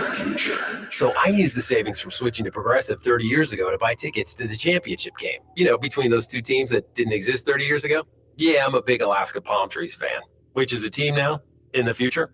So switch to Progressive and save big because those savings can add up in the future. Progressive Casualty Insurance Company and Affiliates. National annual average insurance savings by new customers surveyed who saved with Progressive in 2020. Potential savings will vary. With our newest unlimited plan, everyone's welcome. Introducing Welcome Unlimited from Verizon for just $30 a line per month for 4 lines with autopay plus taxes and fees. Our best priced unlimited plan ever. Did he say $30? Yep, $30 a line for the whole family. The network you want, the price you love. Switch to Verizon today. Paper-free billing required. Unlimited 5G nationwide 4G LTE. In times of congestion, your data may be temporarily slower than other traffic. All smartphone lines on the account must be on Welcome Unlimited and are eligible only for select promotions. Includes domestic talk, text, and data usage only. Data roaming at 2G speeds. If you want your dental visit to feel like this, try new Crest Densify. Crest Densify actively rebuilds tooth density to extend the life of teeth by remineralizing enamel. Crest, the #1 toothpaste brand in America. Get in zone, AutoZone. Welcome to AutoZone. What are you working on today? Thinking about gas mileage. An oil change with quality oil like Pennzoil Platinum Full Synthetic can help your engine get more out of every mile. Right now, you can get 5 quarts with an STP Extended Life Oil Filter for only $35.99. Get what you need for better fuel efficiency at any of our 6,200 stores or on AutoZone.com. Get in zone, AutoZone. Restrictions apply. This is your captain speaking. You better buckle your seatbelts for this one. I noticed my passport was due to expire, so I went to Staples. I got a passport photo in 10 minutes, so we're good to go. Now at Staples, purchase a travel service and get 20% off the rest of your purchase. Get travel ready at Staples, your one-stop travel prep destination. Hey, let me tell you about another time that Staples saved my caboose. That all started back. N731, in-store only, excludes Instacart orders, certain products, services, and technology. See staplesconnect.com/services/caboose. travel for details. All right, where are we going for breakfast? I kind of want a breakfast quesadilla. Oh, I didn't know they were doing quesadillas for breakfast these days. Well, Taco Bell is. Wow, I had no idea. Yeah, they have this Bell breakfast box now that comes with this breakfast quesadilla that's super cheesy and a hash brown. Okay, I wish I knew about this earlier. And it has Cinnabon Delights and a coffee in it. Why did I not know about this earlier? Try the new $5 Bell breakfast box, only at Taco Bell. At participating U.S. Taco Bell locations during breakfast hours only, 7 to 11 a.m. for a limited time. Contact local store for prices and participation with Kerr. Tax extra. Drinks exclude freezes. By texting 64,000, you agree to receive recurring automated marketing messages from Babbel. Message and data rates may apply. No purchase required. Terms apply. Available at babbel.com/TNC. I studied Spanish in college and never got fluent. But then I tried Babbel. Want the most effective way to learn another language? In just 15 minutes a day, Babbel's bite-sized lessons will have you learning another language in as little as 3 weeks. Babbel is all conversation-based, so it gets you speaking quickly about things you actually talk about in the real world. You'll really see a difference in how conversational you can be in just a few weeks. Babbel isn't just lessons. You can listen to podcasts, play games, watch videos. You can even take live online classes with a language teacher. There are so many ways to learn with Babbel. University studies have shown that using Babbel for 15 hours is equivalent to a semester of college Spanish. If you want to learn a new language, there's no better way than Babbel. Text radio to 64,000 to try Babbel for free. That's radio to 64,000. RADIO to 64,000. Wireless headphones. That'll be $200. I'll use my Capital One Quicksilver card. Now that's a hit. You used the Capital One Quicksilver card, which makes you the hero of every purchase. With Quicksilver, you earn unlimited 1.5% cash back on every purchase everywhere. I wanted running music, but unlimited 1.5% cash back is pretty heroic. Good instincts. Every hero needs a theme song. The Capital One Quicksilver card. What's in your wallet? Terms apply. See CapitalOne.com for details. With GMF financing approved credit, excludes Corvette and prior sales. Your car will never be worth more than right now at Bennett Chevrolet, because Bennett's paying a minimum $7,000 for any trade, running or not. That's a minimum $7,000 towards any pre-owned vehicle in stock. And we have our best selection of super clean pre-owned cars, trucks, and SUVs in years. And remember, we're paying a minimum $7,000 for even the worst car on or even off the road. Just think how much more you'll get for a good quality trade. And unlike other dealers, Bennett's not selling new Chevys over factory sticker. Remarkable. Plus, at Bennett Chevy, there's 0% available financing. And we can get you out of your lease early. Any lease, any make, any model. And we'll buy your vehicle even if you don't buy one of ours. For a quick quote, just stop by. There's never any pressure or obligation because our non-commissioned sales staff is paid based on your satisfaction. Find new roads at Bennett Chevrolet, Egg Harbor Township, and BennettChevy.com. Now, back to the Sports Bash on 97.3 ESPN. 3 o'clock hour, the Sports Bash being brought to you by Garden State Beer Company. At Garden State Beer Company in Galloway, their motto is a beer for everyone. Contact them today at 609-232-BEER for the Garden State Beer Company in Galloway. Josh Hennig filling in for Mike Gill on the Sports Bash on a Wednesday on 97.3 ESPN FM, 97.3 ESPN mobile app powered by First Bank of Seattle. Ryan Rothstein of the Philadelphia CityCast joining us here on a Wednesday for the full hour. Now, Ryan, earlier in the show, it was all about, hey, what are the things you're looking for from training camp? And we were going to have that conversation. But instead, one of these anonymous people on the text board at 609-403-0973, who I don't know if he's voice to texting or he's just shorthanding it, but sent this ridiculous text that we have to talk about here. Ready? I'm ready. So for those who didn't hear it, there's one of our liners that we have is a cut from Mike Greenberg. Mike Greenberg has been very vocal on ESPN radio and ESPN TV that he thinks Jalen Hurts is going to take a legitimate step from last year to this year. So the individual who is anonymous on the text board says, basically complain about the Greenberg saying Jalen Hurts is good. Text says, quote, Hurts stinks, and everyone will see that this year. The team was built to win, but sadly, Jalen can't read a defense. The team will probably make the playoffs, possibly win a game, that they will be stuck like San Francisco or Tennessee. Those teams have pretty decent coaches as well. Sirianni still to be determined. First of all, can we stop with the so-and-so can't read a defense? If he can't read a defense, he's not starting in the NFL. All right? Let's start with that. The way the game is today, you have to have a certain level of football comprehension to even play the quarterback position. And anybody who is objectively watching Jalen Hurts at Oklahoma that one year, as well as last season, can tell Jalen Hurts can read a defense because, I hate to break it to you, there were plenty of times that he called out of one play, switched to another play, and then made a good throw. So let's first start with that. He doesn't stink. He can read a defense, because if he did stink and he couldn't read a defense, he wouldn't be in the NFL, Ryan. I agree and disagree. When you take the statement literally, the blanket statement, of he cannot read a defense, I 100% agree with you, right? Because obviously to be a quarterback in the National Football League, forget even starting, right?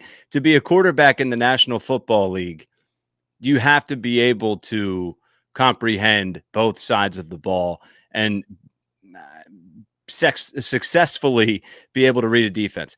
That doesn't mean that you can successfully read a defense on the fly in the midst of a play going through progressions, though, right? Like, that's two different things. And if you look at what Jalen has done throughout his career, even in college, the most success that this kid has had is in that Oklahoma style offense, right? It's RPO. It's utilizing his strengths, which are his legs and being mobile. There's nothing wrong with that. I think that's a huge plus to have in today's NFL. He just has to improve on the passing aspect. So I think it's still, the verdict is still out on, can he carve up defenses, right? Like, anyone can change a play at the line, right? I mean, you can just notice one little thing for the opposing defense, and it's not something that you're comfortable with, or you feel like the play is not going to work for whatever reason, and you could be wrong, but you can still change a play at the line, right? So I'm not going to look at that as a reason for, being a astute quarterback, if you will. But I don't know. That's my initial thoughts. I have plenty more, but I can let you react to it too. Look, I don't think you and I disagree that much on this. I think just for me, I'm tired of the lazy verbiage, okay? I'm tired of the so-and-so stinks, he can't do blah, blah, blah, when obviously he has to be able to do it to play in the NFL. Now, yeah, if you want to give me specific examples, look, I can give you specific examples of one situation where Hurts didn't read the defense and another situation where he did. Mm-hmm. The second interception in Tampa in the playoff game, he did not read the field properly. He was staring down one side of the field. It put him in a predicament. That's why he threw the interception. I'll give you another example. When he did read the field, you know that big pass play, the Quez Watkins down the sideline in about, week 3 or whatever it was versus the 49ers? Yes. He literally went right, went left, realized where the blitz was coming from, moved, and threw it to only the one guy who was open and led Quez Watkins down the sideline. Those are two specific examples of when he didn't read and when he did read. So if you want to say that Jalen Hurts is not Tom Brady, Aaron Rodgers, Patrick Mahomes, yes, I agree with you. He's not Russell Wilson, Joe Burrow. Yes, I agree with you. Well, what is he right now? Frankly, I think his ability to read a defense is probably on the level of guys like Lamar Jackson and Kyler Murray. I think that a lot of these guys who come from, as you mentioned, those spread offenses where they get to run around, they are not taught for lack of a better term, the hardcore fundamentals of reading a defense. So they're learning as they go along at this level. I just don't think Jalen Hurts is elite in reading defenses. It doesn't mean, though, he can't read a defense. It just means that when you make his awareness on the Madden ratings, it's not in the 90s. What do you think he is right now overall as a quarterback? Like, where does he stand in the league? Yeah, I mean, is he? And we haven't seen anything yet. I'm sure he's gotten better. We just don't know to what degree. Maybe he hasn't, but I'm not going to, go out and right. We don't know go yet. out and say that. Yeah. What do you think he is right now, based off of last season? Is he a top 20? Is he in the bottom 10? Is he someone that you're comfortable with as the future of your franchise? Oh, well, those are two different questions. Middle of the pack, I think that's where he is. I think he's in that like middle zone where he's not in the top 10 at all, but he's not in the bottom half of the league either. He's like right in that middle area, because one thing happened last year that drove me nuts: the drops.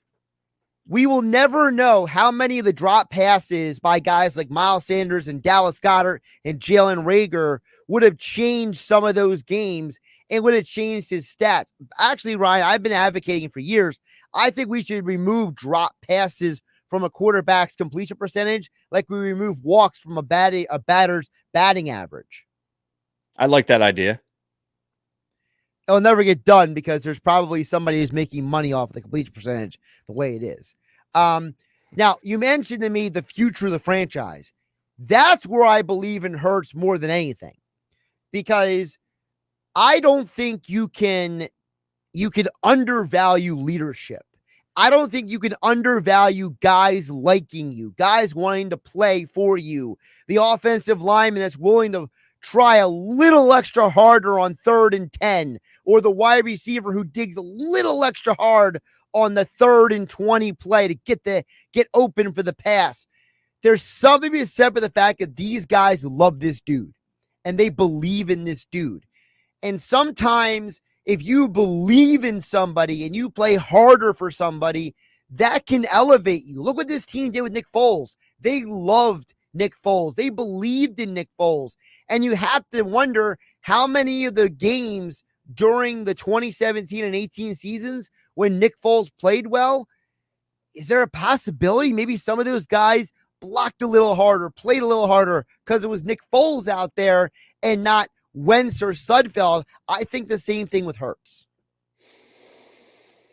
I agree. I agree and disagree. We're both saying that a lot here. That's today. fine. And here's why I disagree, because that's all well and good for now. Like present day, July 27th, Wednesday, those are all great signs for a young quarterback on his rookie contract. Love that. Those are things that cannot be taught, cannot be learned, right? You either have parentheses, air quotes, it, or you don't have, quote, it. So he seems to have it, and that's a huge deal. Huge deal. Doesn't matter, though, right? If he's just a Teddy Bridgewater type of a guy, which is sort of worst case scenario probably for him career-wise, and that could be possible. Maybe he's the complete opposite. But until we figure out what he is, I don't really care about guys liking him, because those are all professionals in the room with him, 52 grown men professionals. And even as much as they like him and maybe look up to him as a leader, if you bring in a better quarterback and you start winning and you feel like you're put yourself in a position to win a Super Bowl, all of those guys are going to get over Jalen pretty quickly. Fair. I just can't. You just said it. There's not a lot of guys who have it who stink, though. You know what I mean? Like, there's not a lot of guys who have the it factor and they weren't at least successful NFL players. I'm not saying he's, what's that? Tim Tebow. Tebow's it factor was a little overhyped and a little overbought up. Because Tebow was a guy who was a cult of personality. He wasn't a legitimate, we'll run through a wall for this guy kind of it factor. I don't know, man. Listen, maybe, the fact that dude won a playoff game with the talent that he had. So did TJ Yates. TJ Yates had the playoff win. Oh, TJ Yates, I think, is 20 times better than Tim Tebow as a quarterback. Tebow was pathetic, dude, as an NFL quarterback. Look, my point, though, is that a playoff win, a lot of guys have a playoff win. That's my only point. No, that's a fair response. I agree. I mean, one of the things I keep telling people who, the people who are out there who are like, oh man, well, Kyler Murray got this much money. What's Lamar Jackson going to get? And I'm like, Lamar Jackson has a playoff win and a league MVP. Kyler Murray has neither. So, how are we measuring resumes here? And that gets back to Hurts, because if Hurts plays better this year than last year, back to the text message over at 609-403-0973. The texter believes the team was built to win and they can win a playoff game, but because in the texter's mind, Hurts will never be more than what he is, they'll never get further than a playoff win. And I think that's where the rub is. When Jalen Hurts goes out there and plays better this year, because the environment will be better, he will be in a stable situation. How do we differentiate, Ryan, between Jalen Hurts played better because he has better talent around him and Jalen Hurts played better because he got better? It's a good question. And it's funny you went there, because I was about to bring this point up, which is very similar to what you're asking. My biggest fear this season is this Eagles team wins the division, wins 10, 11, 12 games, wins a playoff game, right? Minimum, maybe 2 playoff games, whatever. But Jalen is good, a little bit better because of A.J. Brown, because of the talent on the defense. The team's a little bit better. But I still don't feel really confident about the steps that he took as a passing quarterback, right? Like, to be quite frank, my biggest fear is he becomes a version of Lamar Jackson, because I am out on Lamar Jackson. I don't believe Lamar Jackson can get it done. And maybe one day he'll prove me wrong. But I just, you need to be able to be an elite passer in 2 minutes or less in the fourth quarter in a playoff game. I don't believe Lamar Jackson has that in him. And I think if you run as much as a guy like Lamar does, I think that's only a big concern for health and being ready come December, January. So a long ramble here to sum it up is I want to see the sort of an eye test of, man, Jalen's got a hell of a lot better here. Not just, well, if they win 10 games, then keep them for 10 years. If they win a playoff game, keep them for 10 years, right? It's never that simple, in my opinion. No, it's not. But it's also not simple enough to turn around and say that the wins matter either. Because, I mean, come on. There's a lot of guys who have won games in the NFL. Jared Goff led the Rams to a Super Bowl. And the Rams were like, bro, you ain't good enough. We're going to get Matthew Stafford. You know what I mean? So, like, you can win games and still not be good enough. Kirk Cousins, 6 of the last 7 years, has thrown over 4,000 passing yards. In those 7 years, he's averaging 29 touchdowns and 10 interceptions. There is nobody in our listening audience who is a fan of a quarterback, like a legitimate winning quarterback, who takes Kirk Cousins over legitimate winning quarterback. So some of this stuff is kind of tug and pull, and that's why I'm trying to find where is the middle ground, because you said Lamar Jackson. I think Jalen Hurts has better football sense than Lamar Jackson does. I don't know if Lamar Jackson is going to grow or not, because some of this stuff is to be determined. But I'm living in a world where if you took Kyler Murray's year at Oklahoma and Jalen Hurts' year at Oklahoma, it's at least something I can tangibly say, same environment, same situation, blah, blah, blah. The numbers are not that different. So if Jalen Hurts can, as you call at worst, be Kyler Murray, I don't know what that means for this franchise. Yeah. Now, listen, me either. And you bring up another interesting point. Jared Goff and the Rams, him being the starting quarterback, getting that franchise to the Super Bowl. Every football fan in the world knew, despite that team playing in the Super Bowl, that Jared Goff sucked. Right? Like it was clear as day. It was relatively easy to move on from him. Everyone agreed, whether you're a Rams fan or not, in that decision. Like, yep, that makes sense. They should move on from that dude. Right. And then you hear the debates now and conversations about the dual threat quarterback. And I hear people that host podcasts, media members, and flat out just fans say, why is the ability to run such a negative? And why do we hold that against quarterbacks? I don't think we do, right? Like that's the best case scenario, is to be Aaron Rodgers, Patrick Mahomes, guys that can run, get out of the Josh pocket Allen. and carve a defense up. But when you're a bad passer and you have that ability, like a Jalen Hurts at this point in his career, look at Lamar Jackson, an MVP. But when you're unproven, you don't really know what to make of it, right? It's not as easy as Jared Goff, right? Because this dude can run for 700-800 yards on the ground. Well, that's a funny conversation about Jimmy Garoppolo right now, right? It's all the 49ers are giving up on Jimmy Garoppolo for an unproven guy. Well, the unproven guy fits the thing you just described. Mobile quarterback, can throw, can run. Jimmy G, not so much. And so it's, how do we measure these guys? What is the resume builder at times? Because it's, does he win? Well, Jared Goff and Jimmy Garoppolo have quote unquote won games, but half the league doesn't want them. So what is it? Is it stats? Well, Kirk Cousins has stats. Half the league doesn't want them. So it's the eye test, right?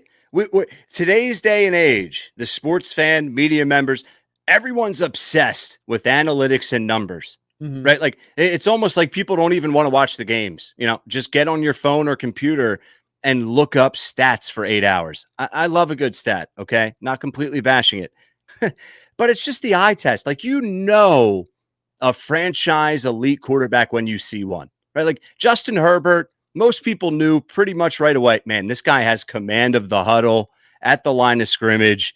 He doesn't get rattled. He has it. Like he's going to be that dude at some point. Josh Allen, he took a big step up early in his career, but you can see that now, right? Joe Burrow obviously getting to the Super Bowl. You can see that now. So I know it may sound ridiculous, but I think it truly is the eye test. Like, when you have one, when you see it.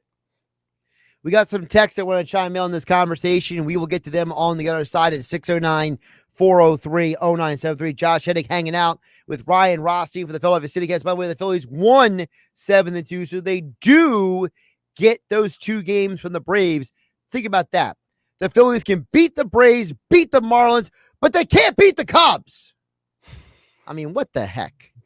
And now you got to go 4 games in Pittsburgh. I mean, is that where we are now? I mean, unbelievable. Absolutely unbelievable. All right, we'll get to your text on the other side because the texters have questions and comments about our conversation, and I want to make sure we get Ryan's responses to them on the other side here on 97.3 ESPN. You haven't downloaded the 97.3 ESPN free mobile app? Well, go get it now to follow all the Philly sports teams at 97.3ESPN.com. Powered by First Bank of Sea Isle City. Matt Blatt Kia wants to give you independence. Yes, independence.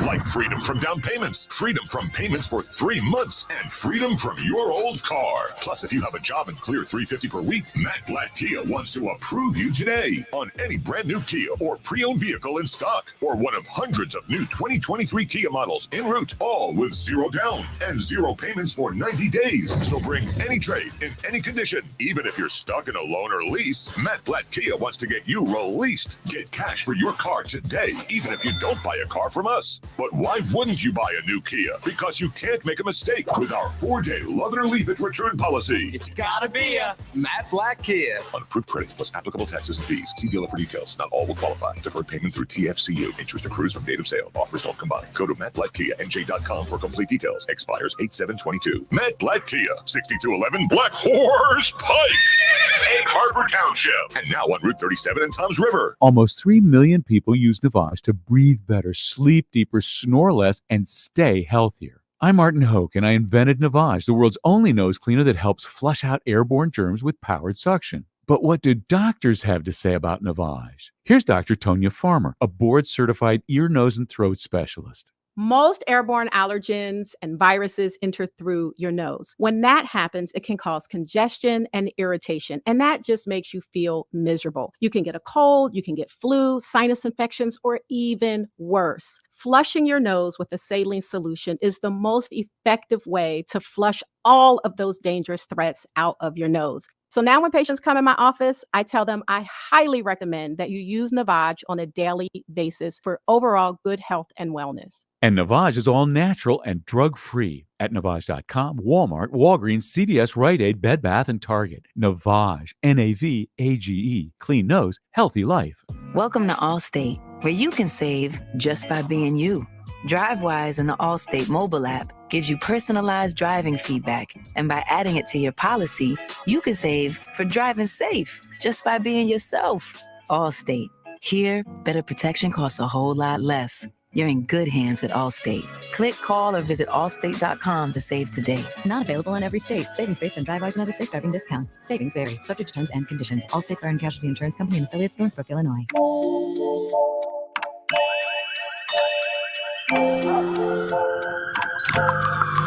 The world is always on, but you shouldn't be. Put junk sleep to bed. At Mattress Firm's Black Friday Now sale, save up to 60% on Sealy, with queen mattresses starting at $279.99. Talk to a sleep expert today and unjunk your sleep. Get in zone, AutoZone. Welcome to AutoZone. What are you working on today? Thinking about gas mileage. An oil change with quality oil like Pennzoil Platinum Full Synthetic can help your engine get more out of every mile. Right now, you can get 5 quarts with an STP Extended Life Oil Filter for only $35.99. Get what you need for better fuel efficiency at any of our 6,200 stores or on AutoZone.com. Get in zone, AutoZone. Restrictions apply. Wireless headphones. That'll be $200. I'll use my Capital One Quicksilver card. Now that's a hit. You used the Capital One Quicksilver card, which makes you the hero of every purchase. With Quicksilver, you earn unlimited 1.5% cash back on every purchase everywhere. I wanted running music, but unlimited 1.5% cash back is pretty heroic. Good instincts. Every hero needs a theme song. The Capital One Quicksilver card. What's in your wallet?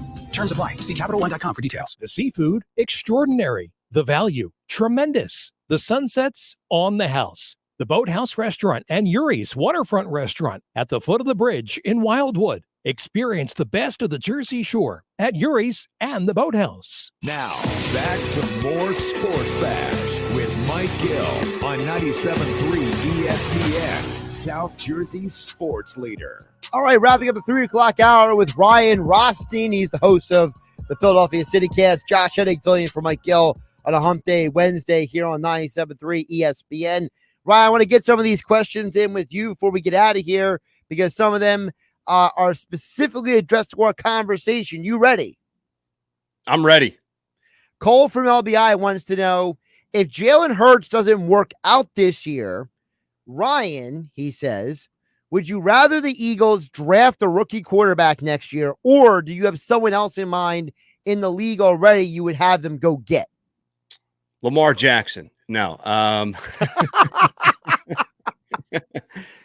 don't know, Cole. Man, you're really skipping a few steps there, buddy. It's a good question. I want this team to get whoever they feel can give them the best chance to be a franchise quarterback. So if it's the right rookie, right? I don't know. I'm not against them doing that, and we'll see what the options are next offseason. But Howie Roseman did pocket some draft capital to possibly be able to make a move after the season. So it's a good sign. Dan EHC says Jalen Hurts does pass the eye test. That's why he is the Eagles starting quarterback right now. It's ridiculous to think the Eagles organization would have put him out there and not get someone else if he didn't pass the eye test. That's from Dan EHD. I think Dan's talking about like Jalen the person when he says he passed the eye test. Right? Like his work ethic, being a leader, all of that stuff I agree with. But I'm talking about the overall command on the field, and particularly as a passer, if that makes sense. Phil D chimes in at 609-403-0973, says, Hurts only has started 19 games. He thankfully is in the same system finally for 2 straight years and with more talent around him. From what you hear, he has been working out like a man this offseason. To your point, his leadership is off the charts. His teammates love him. I think he'll be very good this year. It's from Phil. I hope you're right, Phil. I mean, listen, Phil, I can practice every day to be the next shortstop for the Philadelphia Phillies and work my butt off. Doesn't mean I'm going to be the next shortstop for the Philadelphia Phillies. By the way, the guy who anonymously brought up this whole conversation earlier, he replied back and said, you nailed it with the eye test. Can win the Super Bowl without it, though. Case in point, Nick Foles, Trent Dilfer, Doug Williams. But that gets back to my point that, Ryan, you've always agreed with me about. You know, you and Deshaun have always screamed at me for years now about this. I say teams win championships, not individuals. So to me, that's why Nick Foles, Doug Williams, Trent Dilfer, Jeff Hostetler, those guys win Super Bowls because the team won the game at the end, not the quarterback. I agree with that completely. And listen, Nick Foles had some phenomenal throws in that playoff run. I mean, lights out, elite of all elite type of throws. So you still have to make some plays. You do. Great conversation. We'll have more with Ryan on Friday's show here on the Sports Bash on 97.3 ESPN at Wise Rye on Twitter for all of his sports takes, betting ideas, and whatever else is running around in Ryan's mind. It's all on Twitter at Wise Rye. Ryan, good stuff today. Thanks, Josh. Appreciate it, man. Josh Hennig filling in for Mike Gill here on the Sports Bash on 97.3 ESPN FM. Coming up next, more football talk with Football at 4. NFL insider Adam Kaplan at training camp today. His takeaways, his observations. You don't want to miss it. Next on 97.3 ESPN. Health Update with Robin Stoloff. Learn more, live better. We all know it's fun to joke and laugh with our friends and loved ones, but did you realize a good chuckle is actually good for your heart health? An article by the Cleveland Clinic states that laughing can actually increase blood flow by up to 20% and is similar to aerobic exercise in terms of aiding heart health. Laughter also reduces stress hormones such as cortisol and epinephrine, which can cause blood vessels to constrict. This can also lead to a boost in the antibody count in our blood, improving our immune system. Now more than ever, we could all really use a good laugh. So the next time you're feeling a little stressed, check out an online comedy show, a funny movie or TV show, or something that just makes you chuckle on social media. Catch up with an old friend or family member that always makes you laugh. It just might be good for your heart. I'm Robin Stoloff for Health Update. Health Update with Robin Stoloff, empowering you to live a healthier life. School's out, but we are rewriting the math. 0 + 0 = 1 heck of a great deal at Matt Blatt Nissan. That's right, 0 down, 0 payments for 3 full months, and 0 mistaking. That only Matt Blatt Nissan has brand new 2022 Nissan Armadas, discounted $5,000 off, plus buy with peace of mind. With our 4-day love it or leave it return policy. Don't see your Matt Blatt Nissan on the lot? Don't worry, you could be driving it home tomorrow. Oh yeah, it's on at Matt Blatt Nissan. Plus, if you're stuck in a loan or lease, AJ the Trade Man can get you released even if you owe thousands more than it's worth. With 0 down, 0 payments for 90 days, and 1.9% financing. Only at MattBlattNissan.com. On approved Tier 1 credit through NEMAC. Negative equity will be refinanced into new vehicle, plus tax tag and $479 doc fee. Offers can't be combined. Call 877-289-6670 or go to MattBlattNissan.com for complete details. Offer ends 8/7/2022. It's on at Matt Blatt Nissan on the Black Horse Pike, Egg Harbor Township. Prescription products require an online consultation with a healthcare provider who will determine if a prescription is appropriate. Restrictions apply. See website for full details and important safety information. Subscription required. Refund available for 60 days after purchase. Hey guys, did you know there's a generic form of Viagra that works just the same but is 90% cheaper? And you can get it online? Go to 4hims.com/joy. At Hims, you'll get a free medical consultation and discreet shipping if prescribed. Love your results or your money back. To start your free online visit, go to 4hims.com/joy. That's FORHIMS.com/JOY. Ray Magliozzi here for eBay Motors. Okay, easy now. You're teaching your kid how to parallel park. Ouch!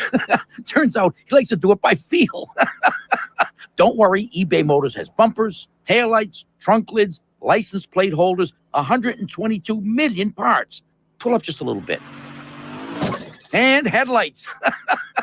They've got lots of headlights. Get the right parts at the right prices. eBay Motors. Let's ride. The number of people doing business online has skyrocketed since the pandemic hit last year. So it has never been more important than now to make sure your business can be found online. Town Square can help you find more local customers with premium website services to help you grow your business faster when you visit mylocalcustomers.com. Don't wait. Visit mylocalcustomers.com today to learn more about how Town Square can help you grow your business. That's mylocalcustomers.com. Driving happy with Febreze car. You're driving home when, oh no, you hit the longest red light in town. What's this? You're smiling because your car smells amazing. You just installed a Febreze car vent clip. Ha ha! 5 weeks ago. With up to 40 days of consistent Febreze scent, those lights can stay red for as long as they'd like. Breathe happy, Febreze, la la la la la.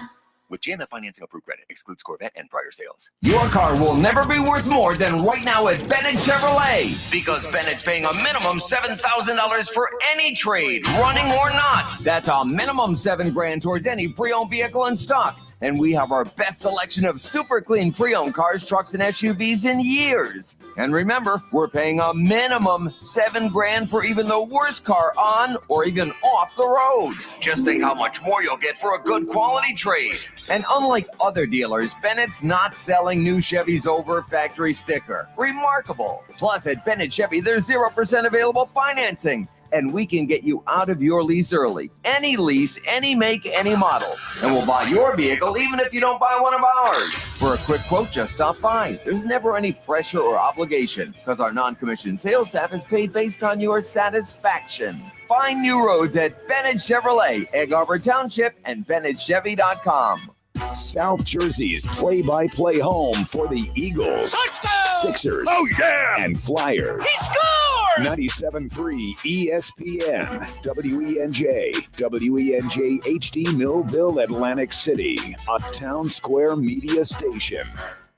97.3 ESPN presents The Sports Bash with Mike Gill. It's time for Football at 4 with Adam Kaplan. I have real confidence that our football operations can once again create a dominant football team. Powered by the Inside the Birds podcast. Now, live from inside the Matt Black Kia Studios, it's Football at 4. Day one of the Eagles on the field here for today's Football at 4 as insider Adam Kaplan from the Inside the Birds podcast and InsideTheBirds.com was there on the scene as we finally got to see A.J. Brown on the field. Year 2 of Jalen Hurts. We got to see guys on the field for the first time actually doing football things, not just guys running around in shirts and T-shirts. And Adam Kaplan joins us right now off of day one. Adam, welcome to training camp. Yeah, Josh, good to be with you. Yeah, so I was at practice today. It's funny. This is, my first tour was in 2005, and I usually, when I started covering the league, would start with the Eagles. Then for many years, I would start on the West Coast and come to see the Eagles last. But it was the first time in a long time that I started my tour with the Eagles this Wednesday. Because, hey, they're local. I knew, kind of had an idea of what they were going to do today. It kind of looked like I thought it would. And it's just good to get started with the home team. So, yeah, I was there today. The first point I want to bring up with you is a reflection of a little bit what we discussed yesterday. So shorter practice time, about 57 minutes plus the walkthrough with a ramp-up period. This is a part of the modern NFL. You and Mosher have talked about how the Eagles have kind of taken some cues from what the Rams like to do. Yeah, so Ted Rath, who came from the Rams, I know he's a lot to do with this. He, one of their condition coaches, and they have the best injury situation in the National Football League. That's one of the reasons why probably the biggest reason, but one of the reasons why they brought Rath in a couple of years ago, and they've been down in soft tissue injuries, and they've done a good job of this. So, Josh, they continue that this offseason. They did have some players on PUP, which we expected, but nothing to worry about. So the Eagles come into this training camp pretty healthy, and it showed today. A lot of guys are working, though they didn't do a lot. You mentioned the 57 minutes. The funny thing about that 57 minutes is it started at 10 a.m., right? So they're going through practice. The first half was a lot of individual work, a lot of teaching, which is typically what you see. And then the second half was 7-on-7 mostly. There might have been 11-on-11, but I definitely saw mostly 7-on-7, which is typically what you see in training camp anyway. But the funny thing is, when you're watching this, going through my mind is what this used to look like when I first started covering the league. Even the first practice under Andy Reid would be in pads. If it wasn't in pads, they were still going 11-on-11. It was a 2-hour practice, maybe sometimes 2.5 hours. When I looked up, it was 10:57, Josh. I'm like, wait a minute, this can't be it. So what happened was at 10:57, Sirianni has this gathering on the field in the middle, and they broke, and then they had just basically a walkthrough for about 10 minutes, a series of plays, but just a walkthrough, and then they were done. So I guess this is the modern day of practices now, and I know around the league, most of these practices are now for the first couple of days 90 minutes or less. Part of that's mandated, but the other thing is it's a ramp up period. The first 5 days are a ramp up period, so nobody gets worn out. You don't want to see those soft tissue injuries. So this is pretty much what training camp is right now. Now, of course, a big deal for a lot of people was the debut. First time we're seeing A.J. Brown for a lot of people in an Eagles uniform. The other day, he's buying fans at the pro shop his jersey. Yeah. Today, he's on the field with that jersey, Adam. Yeah, well, number 11. He's a pretty good dude. He's a pretty emotional guy, very caring. I'm talking to the Titans about him. They love the guy. And it's kind of weird seeing him in an Eagles uniform. It's definitely a lot of things have changed. A lot of changes to the Eagles front office. I don't recognize most of the people there. And then you're seeing these new players, in particular, obviously, on offense. A.J. Brown, who will be one of the starting outside receivers. And look, it's a 7-on-7 drill, so you don't make a lot of judgments. You just kind of know what you see. The funny thing, because they're not wearing pads, he's not the tallest guy. He's under 6'1". He's about 6 feet, 7/10 of an inch. But the thing that you notice as he walked by me is how well built he is.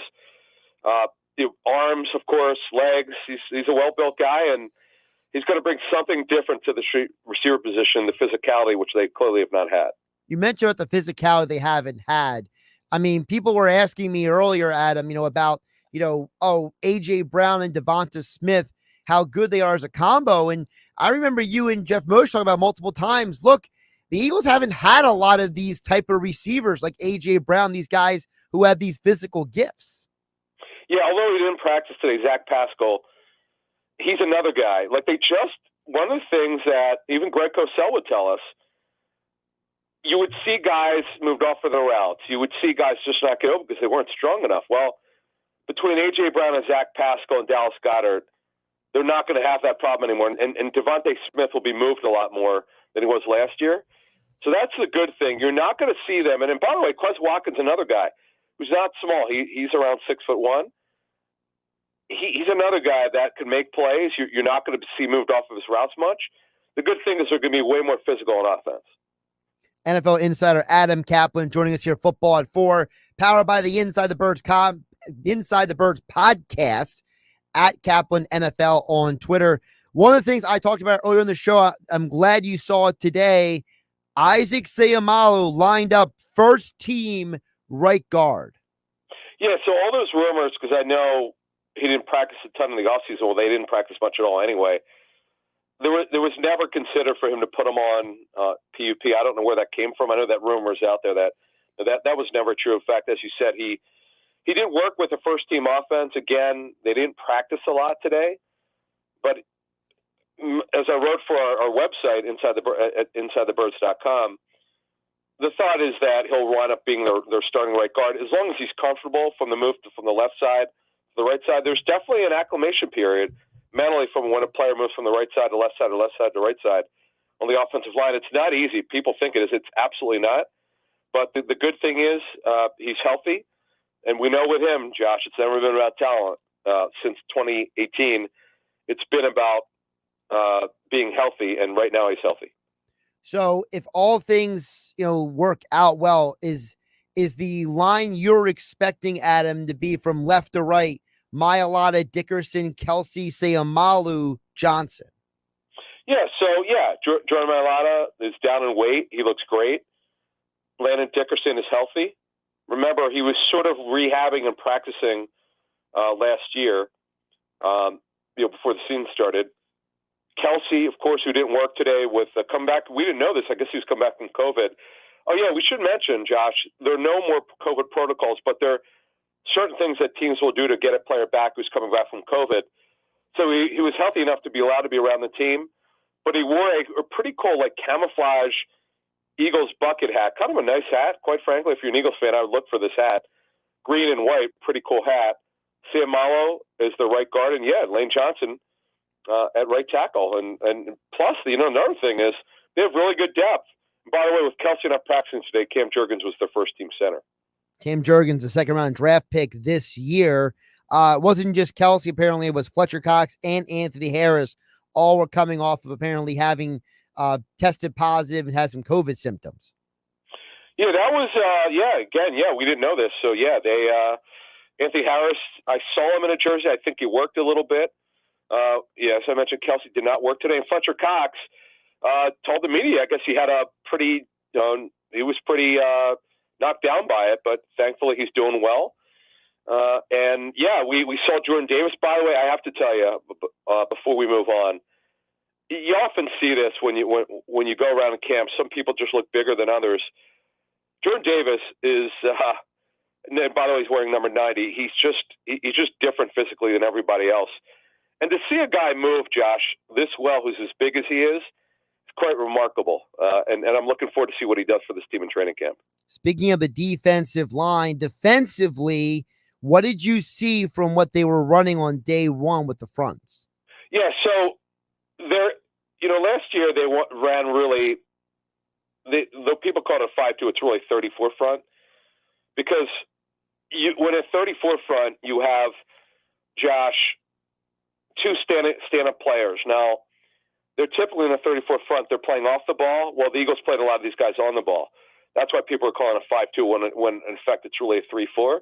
They're still running a lot of that. Now, we definitely saw some 34 today where the linebackers are back, whether it's Josh Sweat and, of course, Hassan Reddick, who will really do well as a rush outside linebacker.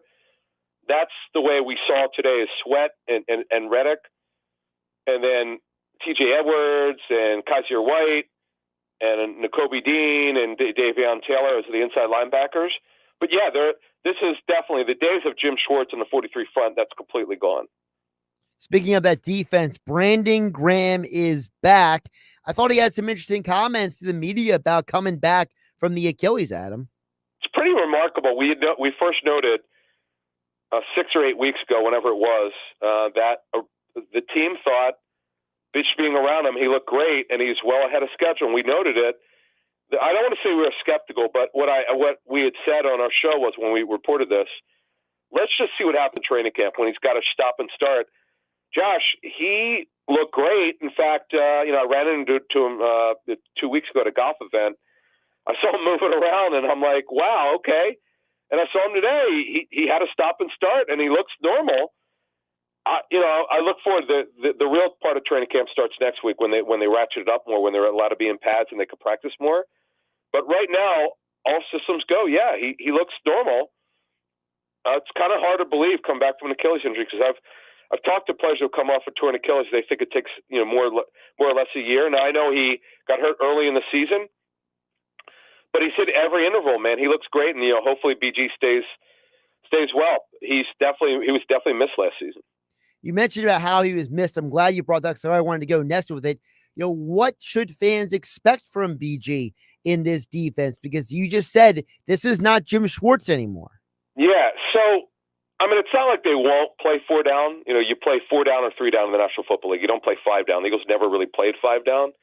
They played what would look like a 5-man front because you got two stand-up guys in the box playing more on the ball, but not playing with their hand down. That's the kind of stuff, the latter, that we're going to see.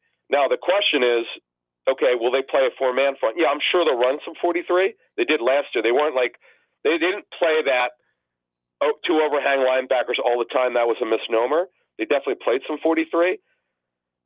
Brandon Graham will play some stand-up linebacker, which he did under Billy Davis, under Chip Kelly, when Kelly for 3 years, 13, 14, and 15, where Brandon had to make the transition to linebacker.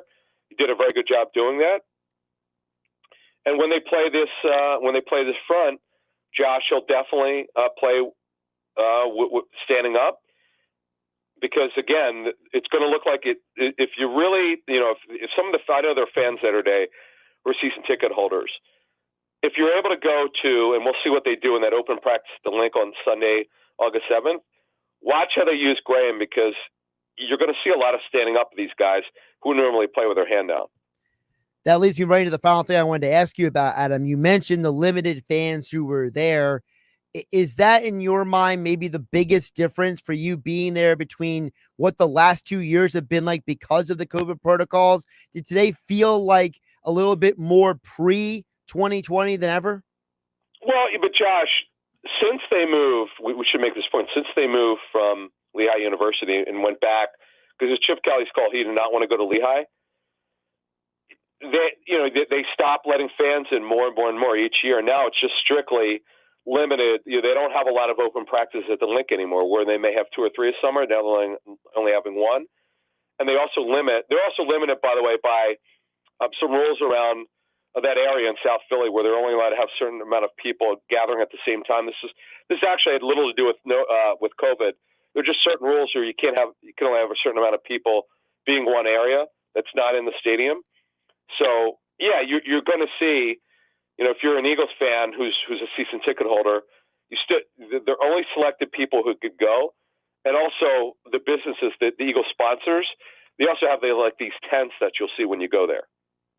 For more information on Eagles training camp, make sure you subscribe and download the Inside the Birds podcast. The latest edition will drop tomorrow morning at 6 a.m. He is Adam Kaplan along with Jeff Mosher on the pod tomorrow morning at 6 a.m.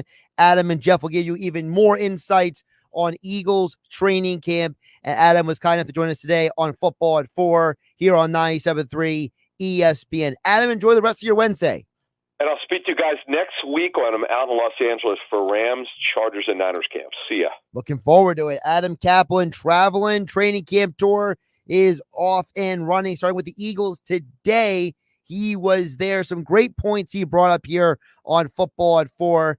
I love how he was explaining the different defensive fronts, because the Eagles, he said, look, there looks like a 5-man front, but it's 2 stand-up rushers, Adam was explaining. And that's a very important distinction, because for example, I remember watching for years, TCU used to do this with Gary Patterson, where you'd have 5 down defensive linemen. And Adam's like, no. This is not 5 down linemen. This is 3 down linemen, 2 pass rushers. So it looks like a 5-man front, but it's actually part of this multiple front look coming off of a 3-4 defense that Gannon wants to run, which gets back to our conversation from yesterday Adam Kaplan had here on Football at 4 about the 2 linebackers. You have the 2 main linebackers, whether it's a nickel, whether it's a whatever system it is, where you're going to only have 2 guys who are actual linebackers, whether that's White and Dean, whether that's White and Edwards, whether it's Davion Taylor, whoever's in the mix. So this is going to be a little bit of an adjustment for a lot of people retraining their eyes when they watch the Eagles defense going into this year with Jonathan Gannon wanting to run those multiple fronts, but it's coming off of a 3-4, not a 5-2 look. Very important distinction we had there from Adam Kaplan. Great stuff there. Football at 4, powered by the Inside the Birds podcast. Latest podcast drops tomorrow morning at 6 a.m. And, of course, more coverage of the Eagles from Adam Kaplan, Jeff Mosher, and tomorrow, Andrew the Checo on Football at 4. All their writing over at InsideTheBirds.com. Josh Hennig filling in for Mike Gill here on the Sports Bash on 97.3 ESPN FM. This hour of the Sports Bash being brought to you by American Airlines at Atlantic City International Airport. ACY now is your one-stop ticket to over 90 domestic and international destinations. Book your next trip today at AA.com. We'll check in with you guys and say a live text to get to 609-403-0973 on the text board. You also can DM the show through the 97.3 ESPN mobile app powered by First Bank of Sea City. I'm Josh Hennig, filling in for Mike Gill on the Sports Bash on 97.3 ESPN FM. The best way to wake up is with Keyshawn, J. Will, and Max. Weekday mornings at 6 on 97.3 ESPN and the 97.3 ESPN free mobile app. Calling Philly sports fans. Travel with the pros at Philly Sports Trips. If you're a diehard Philly fan looking for some great Philly sports road trips, it's time to check out the full trip lineup at phillysportstrips.com. Wireless headphones. That'll be $200. I'll use my Capital One Quicksilver card. Now that's a hit. You used the Capital One Quicksilver card, which makes you the hero of every purchase. With Quicksilver, you earn unlimited 1.5% cash back on every purchase everywhere. I wanted running music, but unlimited 1.5% cash back is pretty heroic. Good instincts. Every hero needs a theme song. The Capital One Quicksilver card. What's in your wallet? Terms apply. See CapitalOne.com for details. Get in zone, AutoZone. Welcome to AutoZone. What are you working on today? Thinking about gas mileage. An oil change with quality oil like Pennzoil Platinum Full Synthetic can help your engine get more out of every mile. Right now, you can get 5 quarts with an STP Extended Life Oil Filter for only $35.99. Get what you need for better fuel efficiency at any of our 6,200 stores or on AutoZone.com. Get in zone, AutoZone. Restrictions apply. School's out, but we are rewriting the math. 0 plus 0 equals one heck of a great deal at Matt Blatt Nissan. That's right, 0 down, 0 payments for 3 full months, and 0 mistaking. That only Matt Blatt Nissan has brand new 2022 Nissan Armadas discounted $5,000 off. Plus, buy with peace of mind with our 4-day love it or leave it return policy. Don't see your Matt Blatt Nissan on the lot? Don't worry, you could be driving it home tomorrow. Oh yeah, it's on at Matt Blatt Nissan. Plus, if you're stuck in a loan or lease, AJ the Trade Man can get you released even if you owe thousands more than it's worth. With 0 down, 0 payments for 90 days, and 1.9% financing. Only at MattBlattNissan.com. Negative equity will be refinanced into new vehicle plus tax tag and $479 fee. Offers can't be combined. Call 877-289-6670 or go to MattBlattNissan.com for complete details. Offer ends 8/7/2022. It's on at Matt Blatt Nissan on the Black Horse Pike, Egg Harbor Township. Hey, y'all, this is your girl, Cheryl Underwood, and I want to tell you something. My digestive system used to make me feel sluggish, but those days are over. Now I feel great. That's because I increased my fiber intake with the Metamucil 2-week challenge, and I'm still hooked. I just took Metamucil every day for 14 days, and it's really that easy. Metamucil traps and removes the waste that weighs you down, so you feel lighter and more energetic. Now I never want to go back to that heavy feeling. Are you ready for the Metamucil 2-week challenge? For a coupon and daily support, sign up at Metamucil.com today.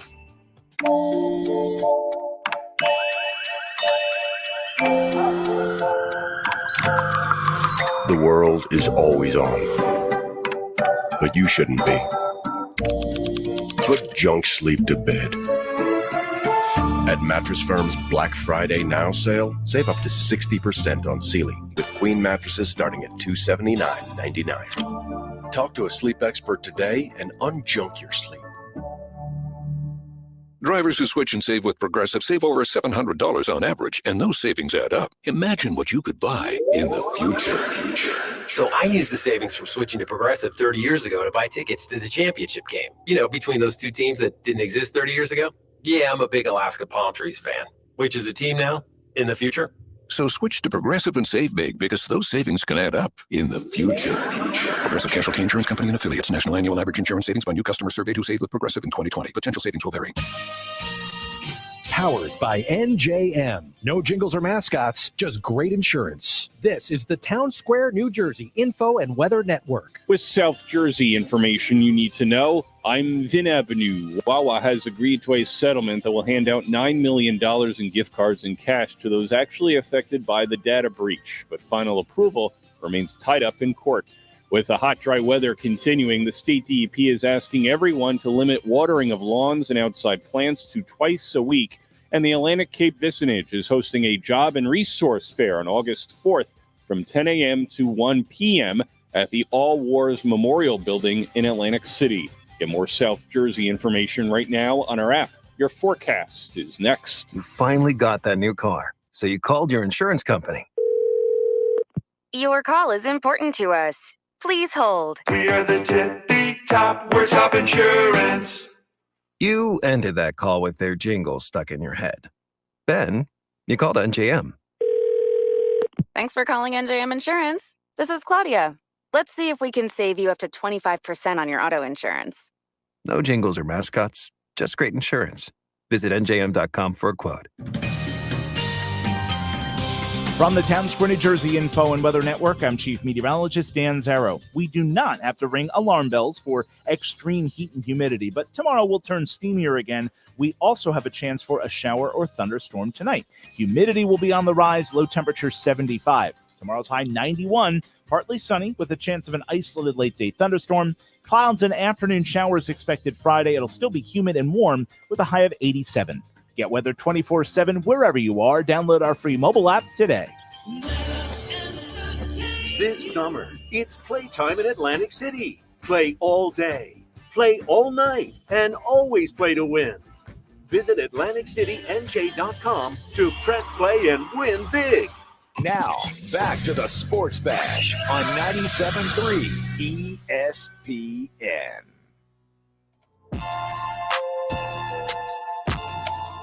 Josh Hennig filling in for Mike Gill on a Wednesday edition of the Sports Bash, 97.3 ESPN FM.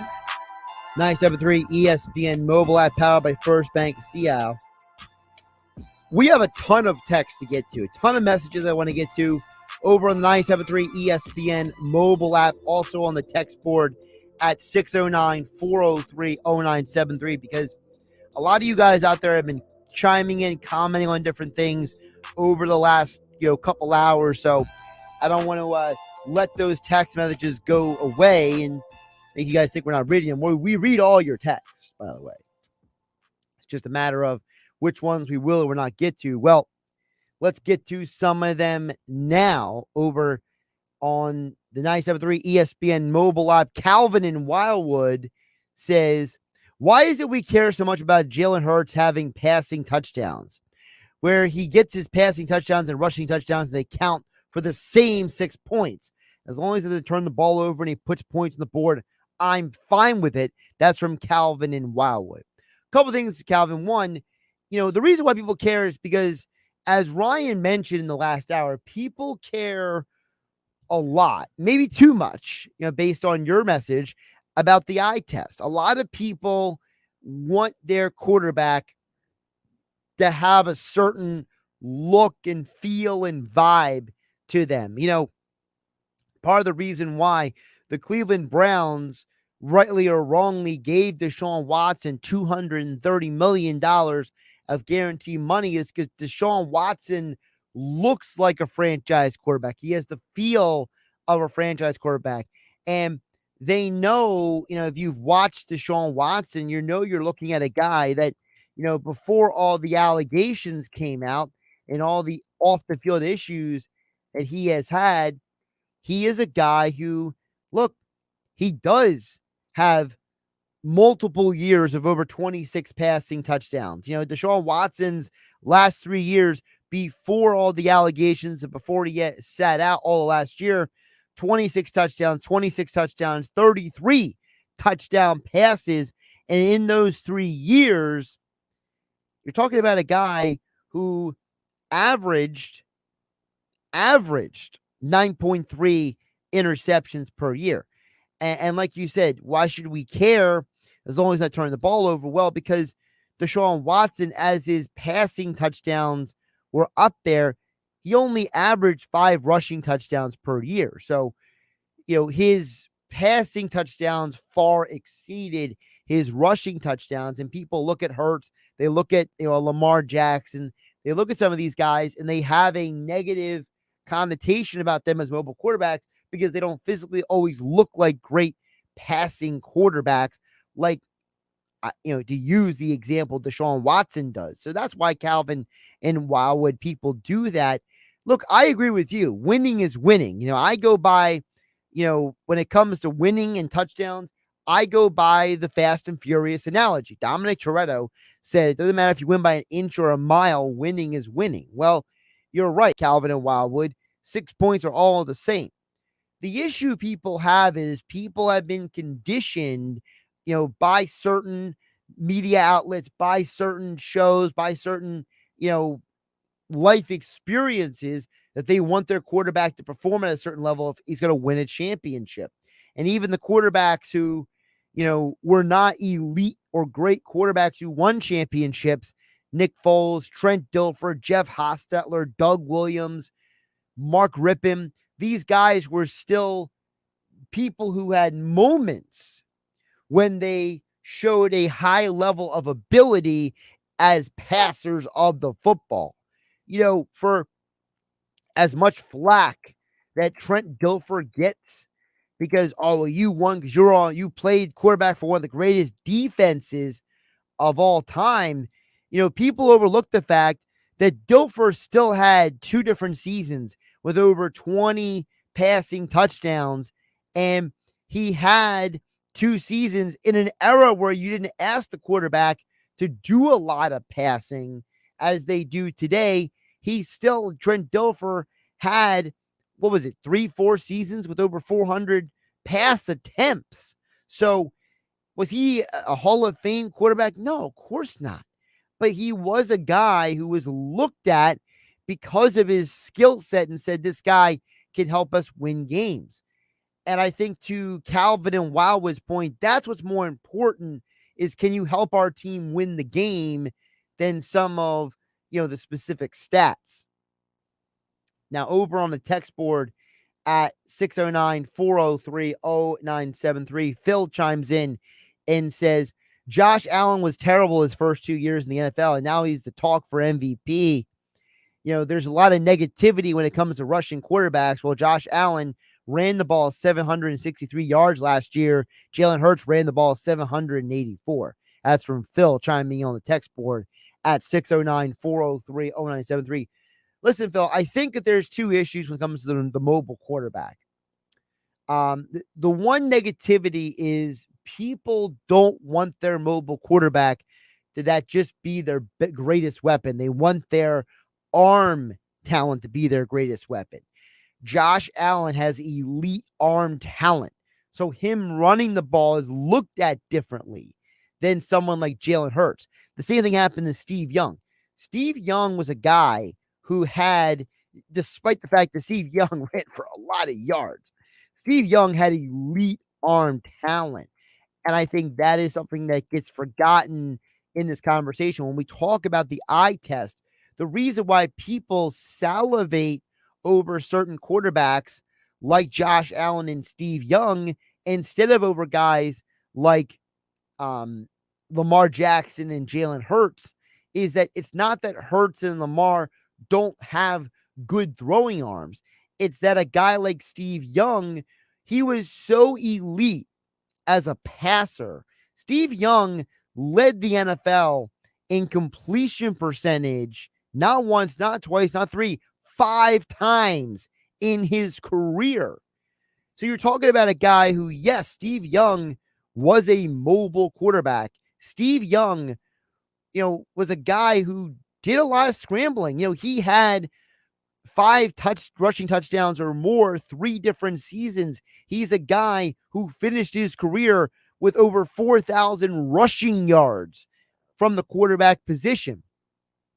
But guys like Steve Young and Josh Allen are looked at differently because even though they do run the ball, even though that they do scramble a lot, as you did point out, Phil, who chimed in on the text board, Phil, I would say to you that remember, people see them throw the ball a lot too.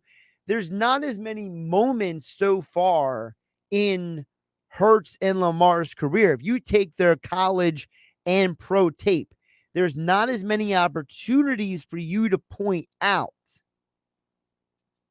that these guys are passing quarterbacks, high-level passers. And, I think that's why we have these conversations about these quarterbacks. Dan and EHT chimes in at 609-403-0973. He says, Jalen Hurts is comparable to Russell Wilson. He has a ways to go, but the talent is there.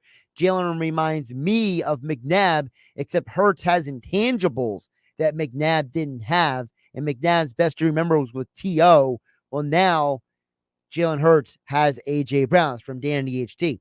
Dan, some great points brought up at 609-403-0973 on the text board. Josh Hennig hanging out with you on a Wednesday edition of The Bash, filling in for Mike Gill. You know, Dan DHT, a couple things you brought up very good there. One, the Russell Wilson comparison is very apt because that's the comparison that a lot of people who know the Eagles organization point to. You know, Howie Roseman is pointing to about the fact that they didn't want to pass up on Jalen Hurts because they had passed up on other quarterbacks in the past. Former Eagles front office executive Joe Banner has said that everyone in the Eagles organization wanted Russell Wilson, waited too long to get him, and then he passed them by. There is a lot of physical comparisons between Wilson and Hurts. They both have thick bodies. They both have these powerful release points in terms of passers. They're both guys who love to scramble to their right and throw the football. So there's a lot that goes into that comparison. The biggest difference between Russell Wilson and Hurts is they both came into the league from very different situations. Russell Wilson ran a pro-style offense at Wisconsin with a lot of play action, with a lot of, two tight end sets, with a lot of under center situations. So when he got to the Seattle Seahawks and they saw him in camp, everyone looked around and they realized this guy looked good on tape. This guy looked good at North Carolina State and at Wisconsin. But now you're looking at him not just on tape, but you're seeing him physically on the same field as a guy like a Matt Flynn and a Charlie Whitehurst.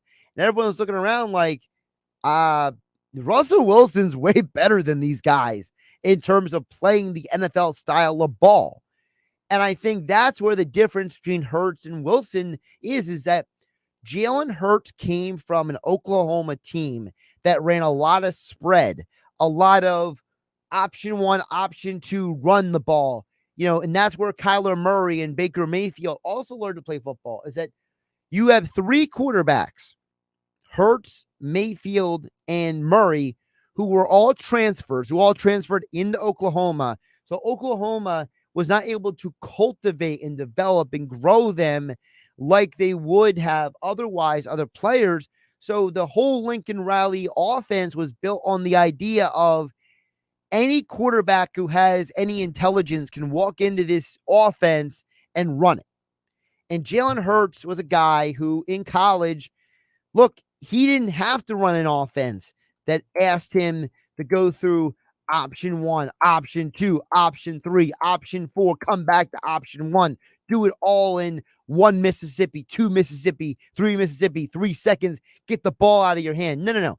The entire Oklahoma offense was predicated on option one, option two, you're athletic, run with the football. And even in that offense, you're talking about a guy in Jalen Hurts who he was 6th in all of college football that year in completion percentage. He was 5th in the Big 12 in pass completions. He was number 2 in the Big 12 and 8th in all of college football in passing yards. So even at Oklahoma, yes, he did run the ball. Yes, he was a mobile quarterback. Yes, he was a guy who had 20 rushing touchdowns that season at Oklahoma, but he also had 32 passing touchdowns.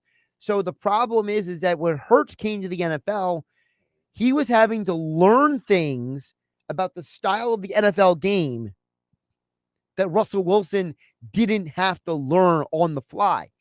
And Hurts came into a situation where he was thrust into playing halfway through that 2020 season with no regular offseason because of COVID, no situation where he was properly prepared, shall I call it, to be the best version of himself. He was ran out there and it was, all right, well, we'll hope for the best, right?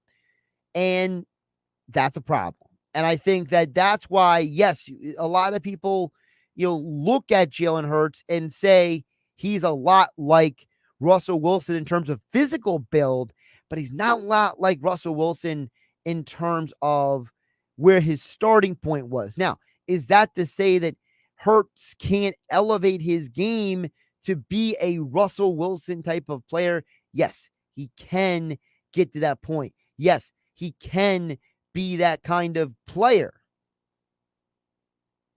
But all that means for me is that he has potential. Now, you mentioned McNabb, Dan EHT. See, here's the problem with the McNabb comparison. Jalen Hurts and Donovan McNabb are two very different types of athletes. Donovan McNabb was more of a fast twitch kind of athlete. Donovan McNabb played college basketball at Syracuse while playing quarterback for the Syracuse Orangemen. He was a guy who was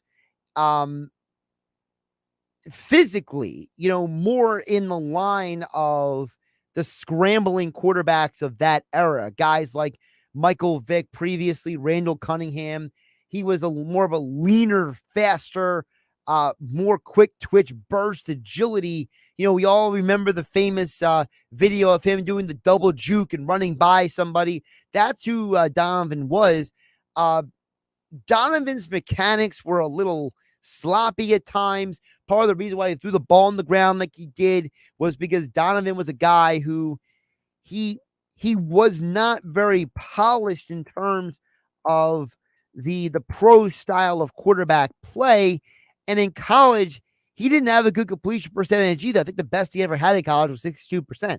So you have a guy in Hurts who was 69% his final year at Oklahoma completion percentage. McNabb was around 61, 62% in college. And then in the NFL, listen, as I mentioned, what was McNabb known for? McNabb was known for not being the most accurate guy, not having the best talent around him in Philadelphia. So when he was going out there 57, 58, 57%, 58%, 59, 61, part of it was the talent around him. Part of it was him, though.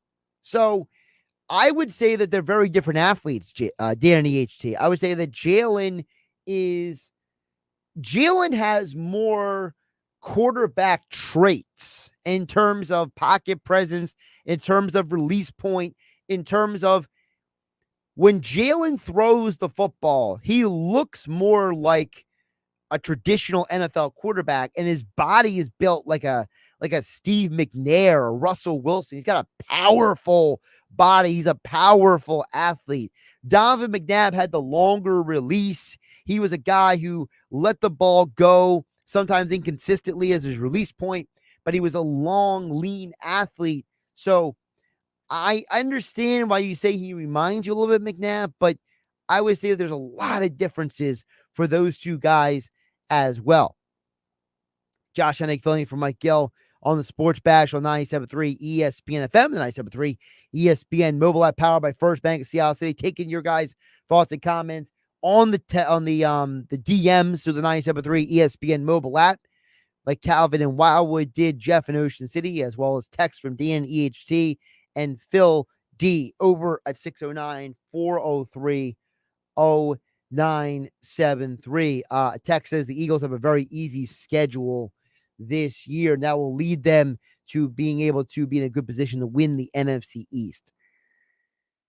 Here's the problem with the schedule conversation. There's so many variables that go into this that people don't always want to admit ahead of time, but we don't know exactly how good or bad some of these teams will be. So it's a bit of an inexact science. I understand that based on strength of schedule from last year, based on the type of players they're going to face, type of defense.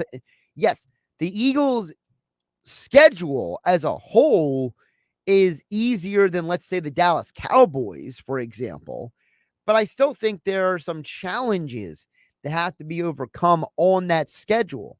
for example, I don't think Minnesota or Washington are going to be easy wins. And I think Jacksonville is a better team than they were last year. Yes, Pittsburgh doesn't have Ben Roethlisberger anymore, but that defense is still pretty darn good. I think the Colts are going to be better than they were last year. Yes, Green Bay has a lesser offense.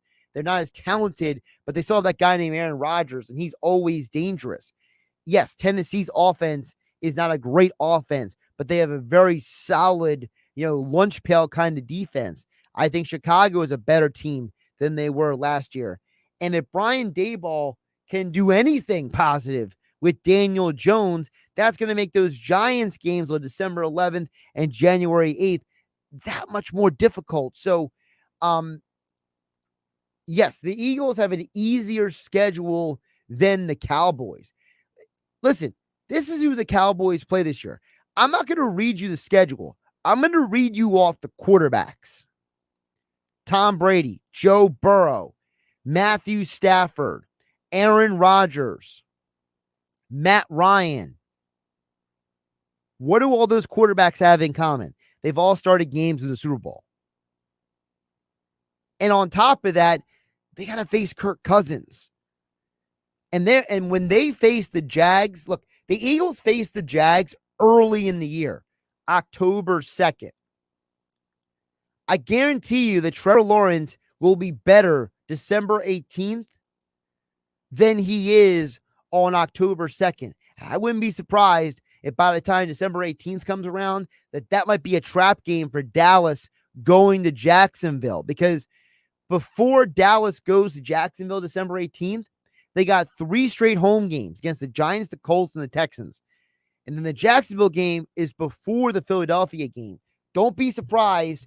Look, I don't know what the numbers are, but when you talk to me leading up to that week, that might be one of my football picks this year. I'm telling you right now, whatever the number is, whatever the spread is for December 18th at Jacksonville, don't be surprised if the Jags either beat the Cowboys or almost beat them in that game, because Doug Peterson will have that team matured and ready for that game, 100%. So when we talk about the Eagles having an easy schedule, it's easier than Dallas, but I wouldn't say it's easy overall. All right, more text to get to, more messages. John and Kate May, I see you, and a few others coming in. I'll get to all you guys on the other side. Josh Hennig hanging out with you on a Wednesday edition of the Sports Bash on 97.3 ESPN FM and the 97.3 ESPN mobile app, powered by First Bank of Sea Isle. When you need live sports play-by-play. Forget it. Out of here. Reese Hoskins will touch them all over that right center field wall. And the best sports talk in South Jersey. There's only one place to go. 97.3 ESPN. The free AutoZone Fix Finder service can help troubleshoot the likely cause of your pesky check engine light for free and get you back on the road. Restrictions apply. Get in the zone.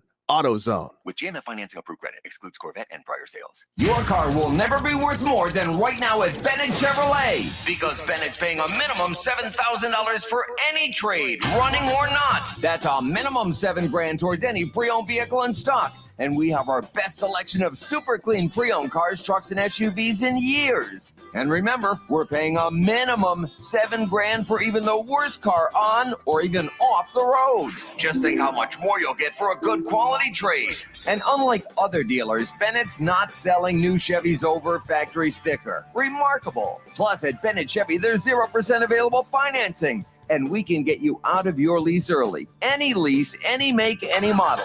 And we'll buy your vehicle even if you don't buy one of ours. For a quick quote, just stop by. There's never any pressure or obligation, because our non-commissioned sales staff is paid based on your satisfaction. Find new roads at Bennett Chevrolet, Egg Harbor Township, and BennettChevy.com. Wireless headphones. That'll be $200. I'll use my Capital One Quicksilver card. Now that's a hit. You used the Capital One Quicksilver card, which makes you the hero of every purchase. With Quicksilver, you earn unlimited 1.5% cash back on every purchase everywhere. I wanted running music, but unlimited 1.5% cash back is pretty heroic. Good instincts. Every hero needs a theme song. The Capital One Quicksilver card. What's in your wallet?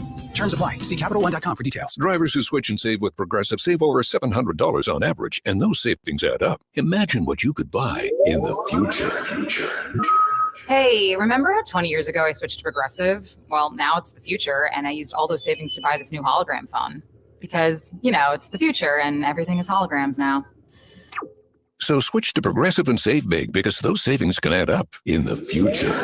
Progressive Casualty Insurance Company and Affiliates. National annual average insurance savings by new customers surveyed who saved with Progressive in 2020. Potential savings will vary. With our newest unlimited plan, everyone's welcome. Introducing Welcome Unlimited from Verizon for just $30 a line per month for 4 lines with autopay plus taxes and fees. Our best priced unlimited plan ever. Did he say $30?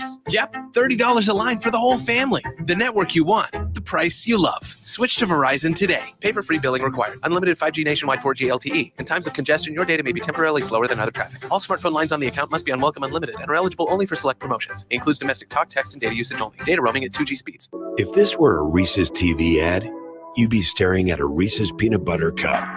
And sure, my voice is peanut buttery smooth, but still, you need to see the peanut butter cups, right? No? I can really just say Reese's and you'll go get some? Okay. Reese's. Reese's. Reese's. Really working, actually. Reese's. Reese's. I'm on to something. Reese's. Reese's. Reese's. O'Reilly. Don't risk getting stranded with a bad battery. Our professional parts people at O'Reilly Auto Parts will test your battery for free. If your battery does need to be replaced, we'll help you find the best battery for your vehicle and your budget. Don't wait until your battery is dead. Get it tested for free today at your local O'Reilly Auto Parts store. O'Reilly Auto Parts.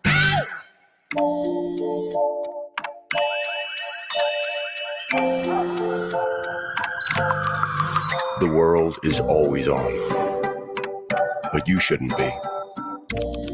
Put junk sleep to bed. At Mattress Firm's Black Friday Now sale, save up to 60% on Sealy, with queen mattresses starting at $279.99. Talk to a sleep expert today and unjunk your sleep.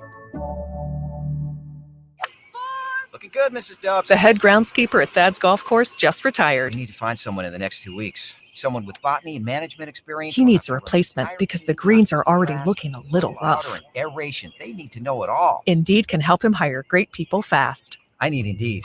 Indeed you do. You can schedule and conduct virtual interviews all from your employer dashboard. Earn up to $500 in sponsored job credits by interviewing on Indeed. Visit Indeed.com/credit. Terms and conditions apply. Mom, Dad, you should shop Amazon for back to school and save some money. See, I'm currently obsessed with superheroes and need all the superhero stuff. Superhero lunchbox, superhero backpack. But next year, it'll be something else. Maybe dinosaurs? I don't know. I'm not a fortune teller. But I can tell you not to spend a fortune and shop low prices for school on Amazon. Okay, good chat. Amazon. Spend less, smile more. Now, back to more Sports Bash with Mike Gill on 97.3 ESPN, South Jersey's sports leader. Rounding up the 4 o'clock hour on the Sports Bash. 97.3 ESPN FM, 97.3 ESPN mobile app powered by First Bank of Chelsea. I'm Josh Hennig, hanging out with you on a Wednesday. More texts to get to, more DMs on the 97.3 ESPN mobile app. Still to come, Weinberg Wednesday, 97.3 ESPN.com sports columnist and longtime Eagles beat writer Dave Weinberg joins us coming up at 5 p.m. And then CBS Sports NFL writer Jeff Kerr at 5:30 today on the Bash on 97.3 ESPN FM. A message came in. Earlier, we were talking about Lamar Jackson on the show. Texter says, Lamar Jackson is a borderline top 5 quarterback currently, and he did lose all his running backs and his receivers were hurt last year. To basically have to do it all alone. He has a unique style that defenses can't stop. Don't be those guys who anonymously said that he wasn't a top-tier quarterback, basing him on standing in the pocket to be crushed. And he said a few other things. It's just too much. Look, here's the problem. Okay. I'm not like these coaches. Okay. I ripped the guy the other day, Texter, who the anonymous coach who said that no matter if Lamar Jackson won all these MVPs, he'd never be a tier 1 quarterback. Look, the problem is that my problem with Lamar Jackson is that I think that he still has another step to take in his evolution as a quarterback. I'm not going to sit here and act like Lamar Jackson was a top 5 quarterback, because I'm going to tell you the top 5 quarterbacks are in the league, and there's no rational person who's going to take Lamar over these guys. You're not taking Lamar Jackson over Tom Brady. You're not taking Lamar Jackson over Patrick Mahomes. You're not taking Lamar Jackson over Aaron Rodgers. You're not taking Lamar Jackson over Josh Allen. You're not taking Lamar Jackson over Russell Wilson. You're just not. Now, if you want to debate some other guys, I think it's user preference. Okay?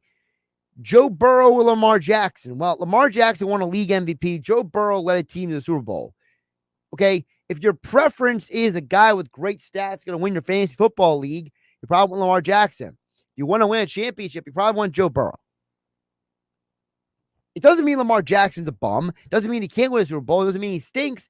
It just means that right now, I don't think Lamar Jackson, who, by the way, is coming off of an injury, let's not forget about that part of it, okay? I'm not going to sit here and act like he's a top 5 quarterback. I can't, because I cannot reasonably take him over those other guys. John and Kate May says, Hurts and McNabb are very different quarterbacks. Hurts has better weapons right now, while McNabb carried the birds on his back for many years without even a true number 2 receiver. When he finally got T.O., his completion percentage went way higher. You give him T.O. for a few years, and they might actually win the Super Bowl instead of just visiting it once. No, you're right. But my point with McNabb is that McNabb's physical tools as a quarterback are very different than Hurts. I think Hurts is more compact, and I think he has a better quarterback motion. McNabb's motion was a little longer. McNabb was a leaner, more explosive player. Hurts is a more powerful and decisive thrower than McNabb was. But yes, Sporting Cast has a lot to do with this conversation. Hi, this is Billy Schwein from The Locker Room. Join me and my co-host, former chief of the Longport Beach Patrol, Dan Adams, and captain of the Wildwood Beach Patrol, Ed Snyder, Friday night from 6 to 8 p.m. as we broadcast the 51st annual Dutch Hoffman Memorial Lifeguard Races live from the beach in Wildwood. 97.3 ESPN's live coverage of the Dutch Hoffman Memorial Lifeguard Races is brought to you by New Jersey's Coastal Insurance Specialists, the Coastline Insurance Agency in Wildwood. By Dino Subs, a Margate landmark since 1964, located at 8016 Ventnor Avenue in Margate. By McCann Realtors, dedicated, experienced, and knowledgeable. A family tradition since 1939 in Sea Isle City. And by Blitz's Market of Ocean City, located at 21st and Asbury. They now have online ordering at blitzesmarkets.com. Friday night from 6 to 8 p.m. The 51st annual Dutch Hoffman Memorial Lifeguard Races live from the beach in Wildwood. Matt Blatt Kia wants to give you independence. Yes, independence.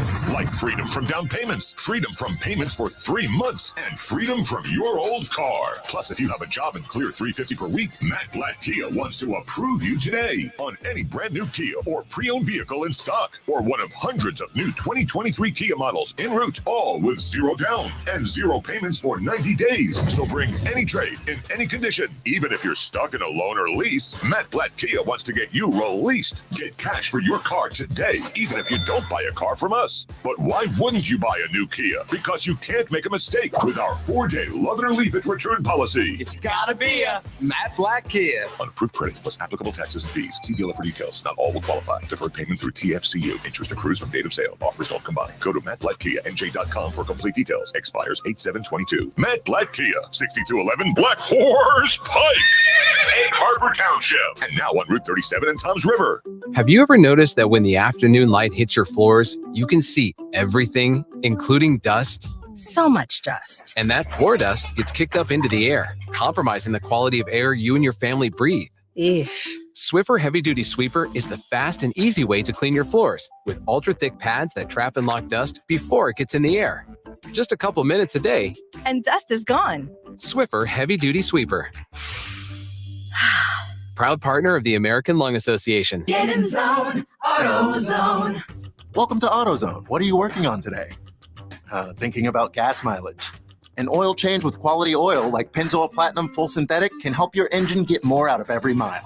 Right now, you can get 5 quarts with an STP Extended Life Oil Filter for only $35.99.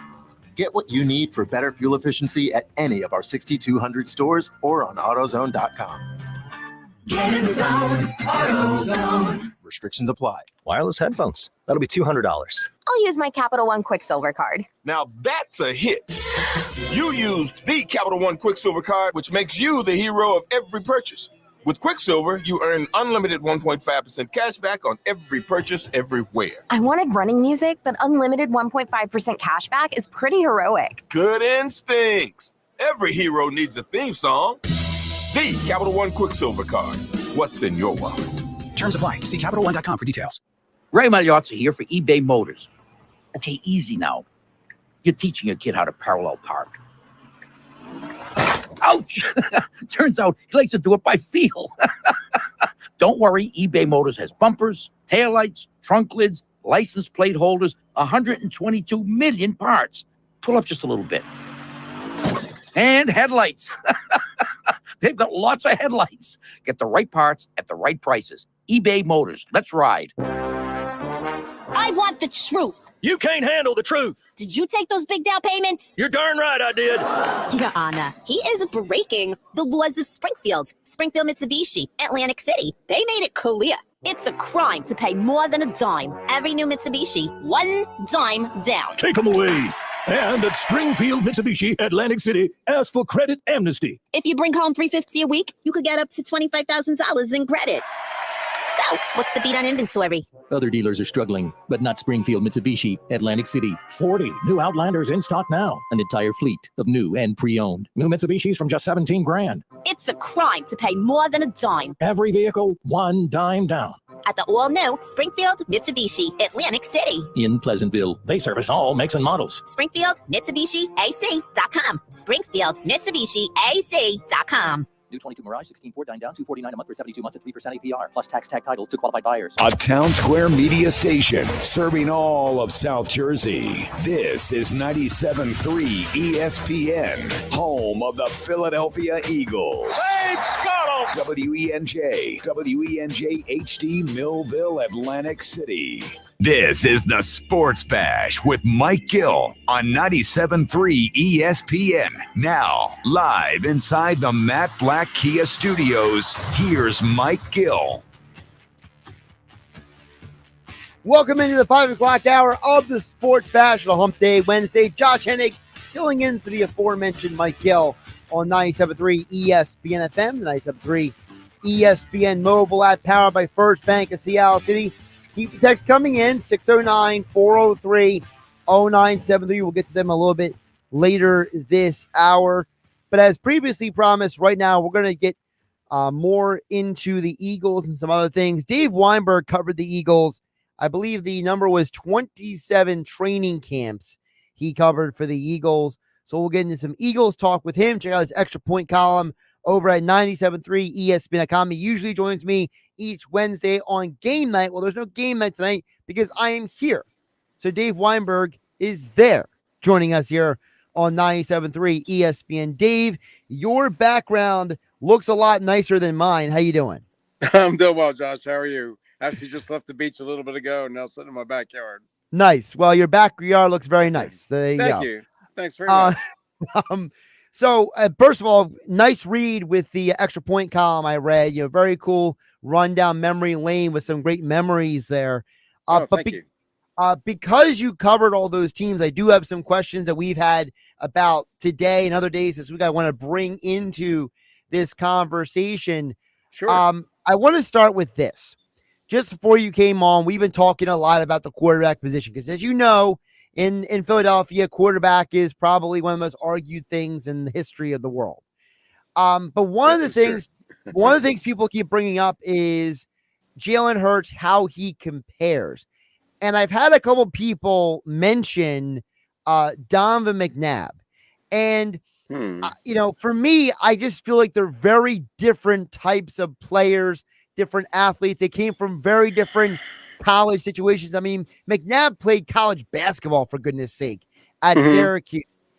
Hurts is more of a powerful athlete. Hurts is, squatting 600 pounds. So they're very different types of athletes. So for your eyeballs, what are the differences between McNabb and Hurts? Oh boy, that's an interesting question.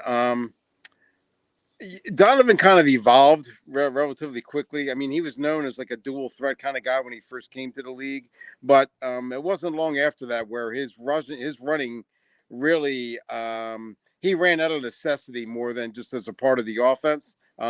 He kind of evolved himself into like a more of a West Coast offense kind of passer, willing to spread the ball around, use his tight end, running back. When you get somebody like Brian Westbrook catching passes, it makes things a lot easier. Jalen is you're right. He's a more powerful guy, and probably a better runner than Donovan was, even though Donovan was like you mentioned, a pretty terrific athlete. It didn't seem like he wanted to use his running ability as much as his career progressed. Be interesting to see if Jalen takes that same approach, or because he's so successful as a runner too, maybe he'll just keep that part of his game. I'm not sure. The one thing the two guys have in common is when Donovan made that jump, he did it because he was in the same offense for multiple years with Andy Reid. Well, this is the first year Jalen Hurts is going to be in the same offense for back-to-back years, same terminology, same voice in his ear since high school. So how important do you think that is going to be in the Hurts development here? Oh, extremely.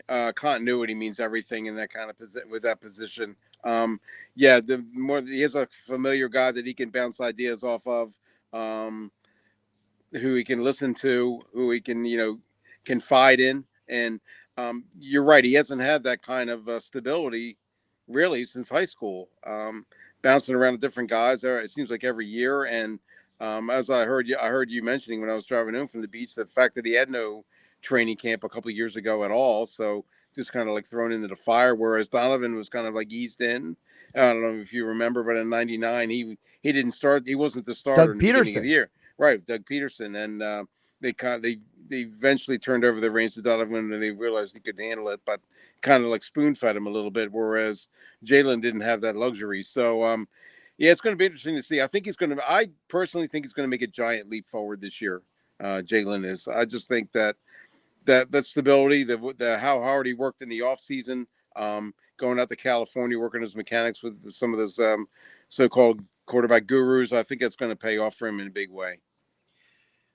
We've talked about in the past about how the Eagles have upgraded the team around him, bringing in A.J. Brown. It's going to be the first full year for Dallas Goedert, not in Zach Ertz's shadow anymore. You talk about bringing a guy in Zach Pascal, who's a chain mover slot type of receiver. So how much of the Eagles and Hurts doing better this year do you think is going to be the supporting cast? And how much of it do you think is going to be Jalen himself?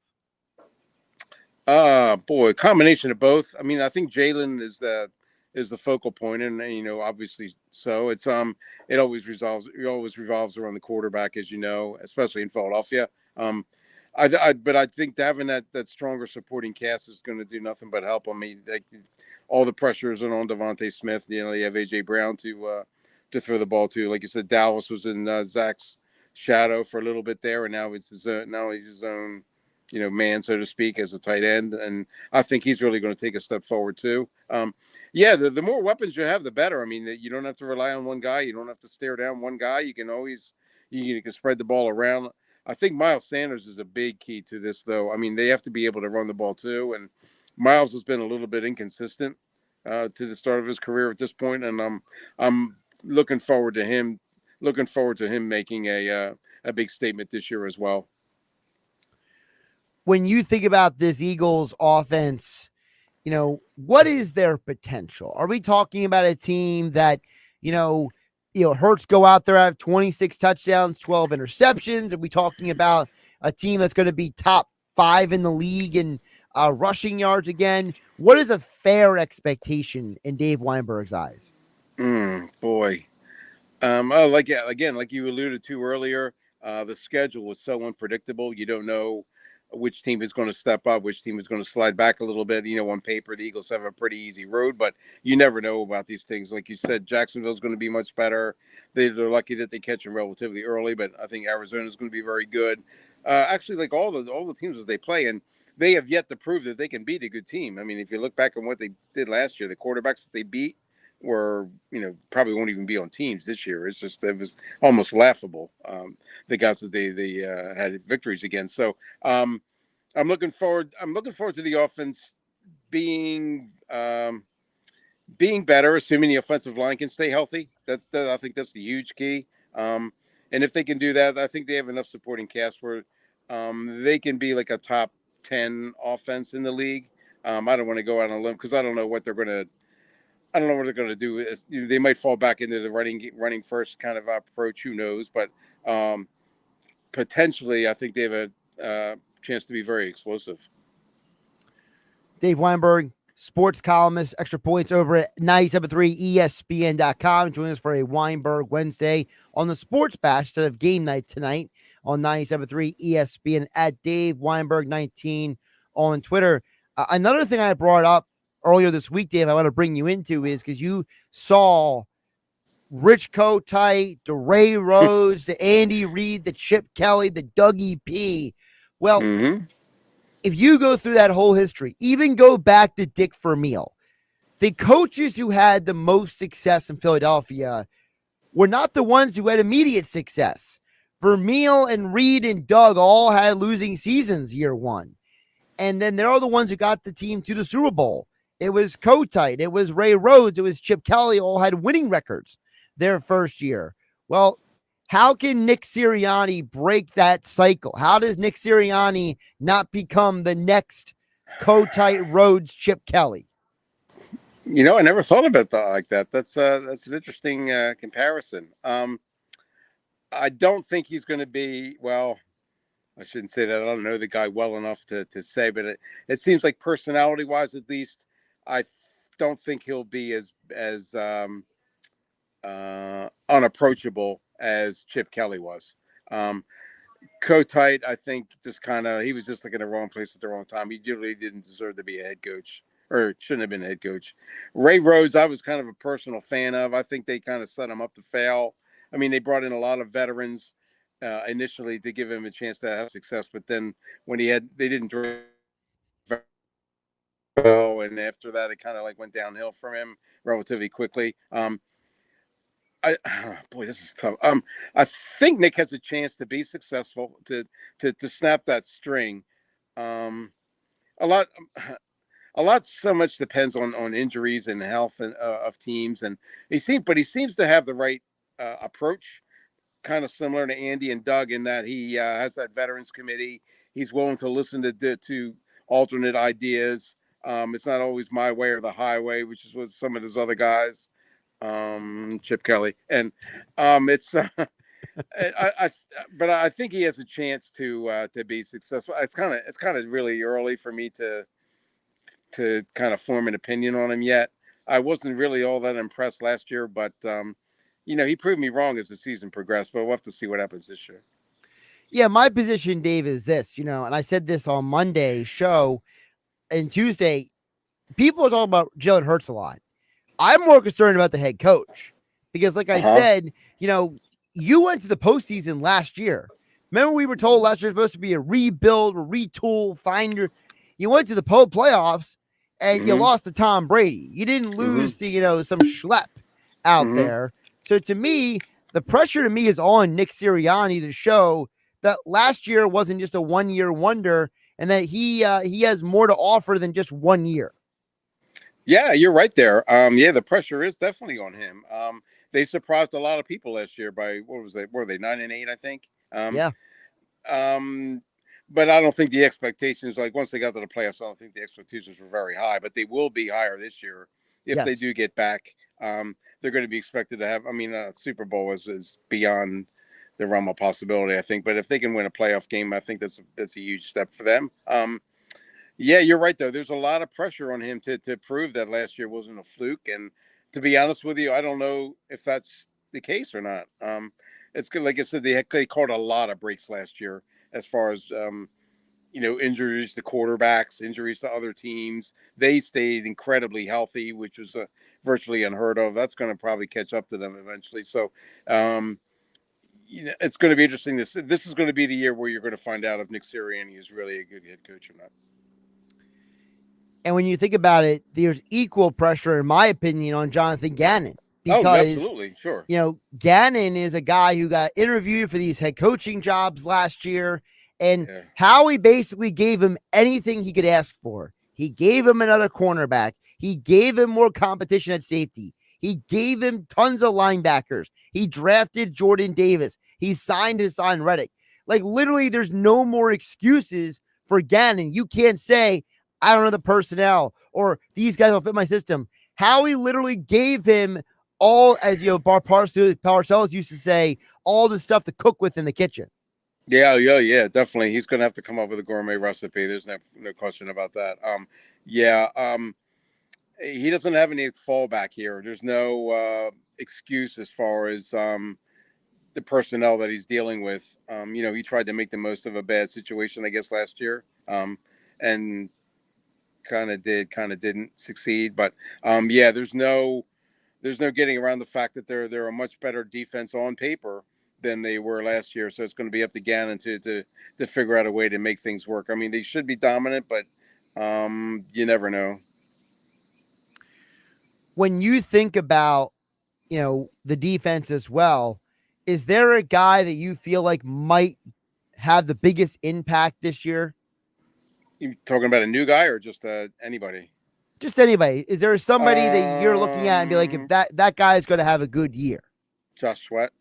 I think that he has the potential to be an elite pass rusher in this league. And now we have Hassan Reddick taking some of the pressure off him, and Brandon Graham coming back. I think that's going to ease it a little bit as well. But I truly believe that Josh has it in him to be one of those breakout, Pro Bowl defensive ends. So we'll have to see. But I'm really excited to see him play.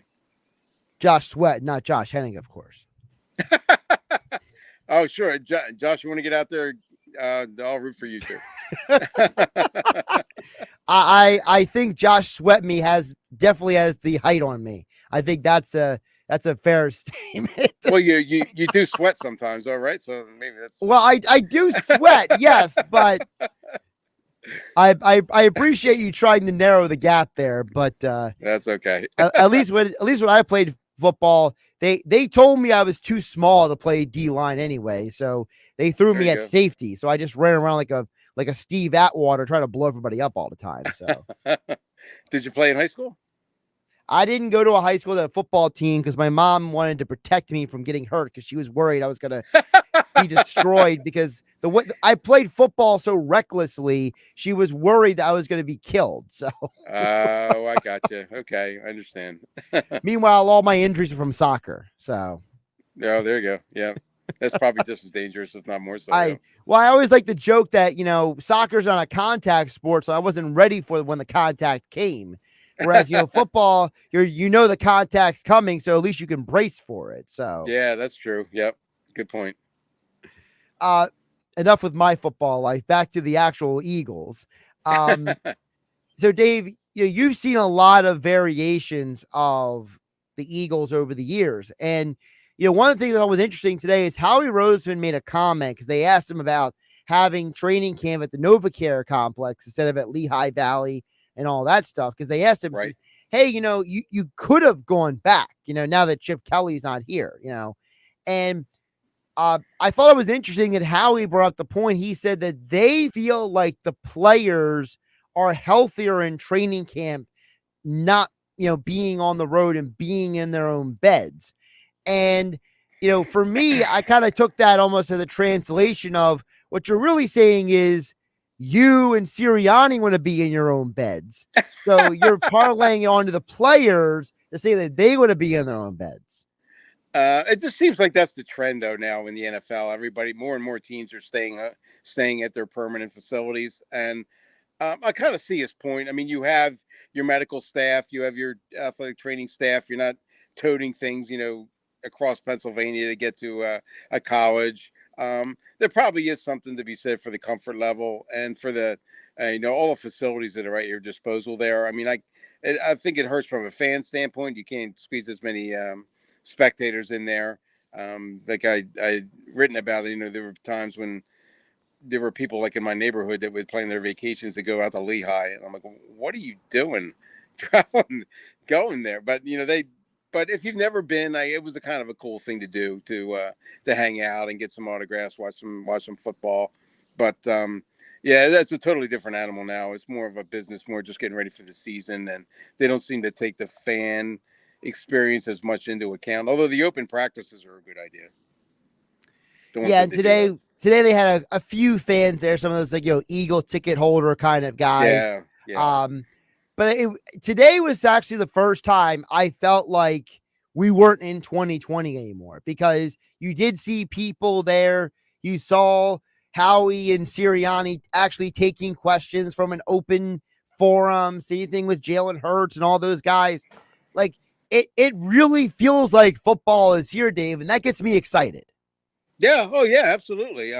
It's been a long few months without it. And, if you're a football fan, you have to be geared up. I mean, baseball is such a long, drawn-out sport. But you love baseball, Dave. I do. Personally, I do. Yeah, I do. But a lot of people don't. And, the one game runs into another, and now they're in the dog days of the season, and the Phillies are kind of inconsistent. So this, Philadelphia's a football town.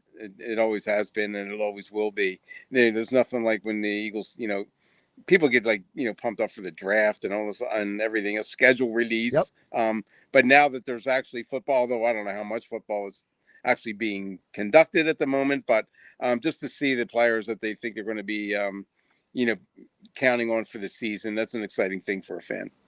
Speaking of baseball, the Phillies won today 7-2, so they got the 2 out of 3 against the Braves. That's the good news, Dave. The problem is now they're going to Pittsburgh for 4 games, and Pittsburgh is a bad baseball team, and the last time the Phillies played a bad baseball team, they lost. Which be your Chicago Cubs, yeah. Yeah, they seem to really gear up for the teams that they have to worry about, but yeah, they've just been way too inconsistent. I mean, they should. There was a time where they were really on a roll, but those times are past. They're going to have a really tough time. I think they're going to be in the fight for a wild card, I think, down the stretch. But I'm not expecting too much more than that. I think the craziest part is Alec Boehm is batting almost 600 since the All-Star break. I mean, talk about a guy who went from being, I don't want to be here back in April. Remember that? Bleep this place thing, that whole thing when he's caught on camera. And now months later, he's arguably their most important hitter without Bryce Harper and Derek Hall getting, cold as ice. It's Boehm doing all the work here. Yeah, now they just need Castellanos to take a page out of Boehm's book, right? Instead, he's been the subject of some pretty nasty stuff from fans and media, which I don't quite get. I mean, I'm kind of past that drama kind of stuff, but if he can start to get hot and live up to that contract, or at least a little bit, that'll really help them going forward too down the stretch. I mean, I don't know what's worse though, the drama with Castellanos and the fans, or the drama between the media members over the question that was asked to him. It's just so ridiculous. It's so childish. I mean, who cares? Yes. Nobody does. And, why did you say that to me? No. That was a good question. No, it wasn't a good. Just move on, for crying out loud. Yeah. Who cares? I'm sure I'm sorry, go ahead.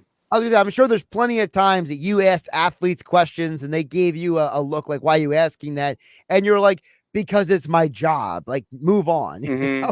Right. Correct. Yep. It happens to everybody. You can't get insulted by it. It's just the way it is, sometimes.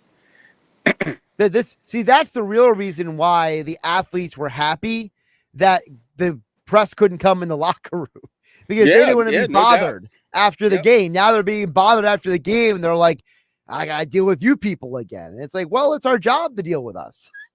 Especially with baseball is kind of a different animal when it comes to the media because you're there every day, and they see the same faces over and over again, and how many different ways can you like ask a question about pitching or hitting or whatever?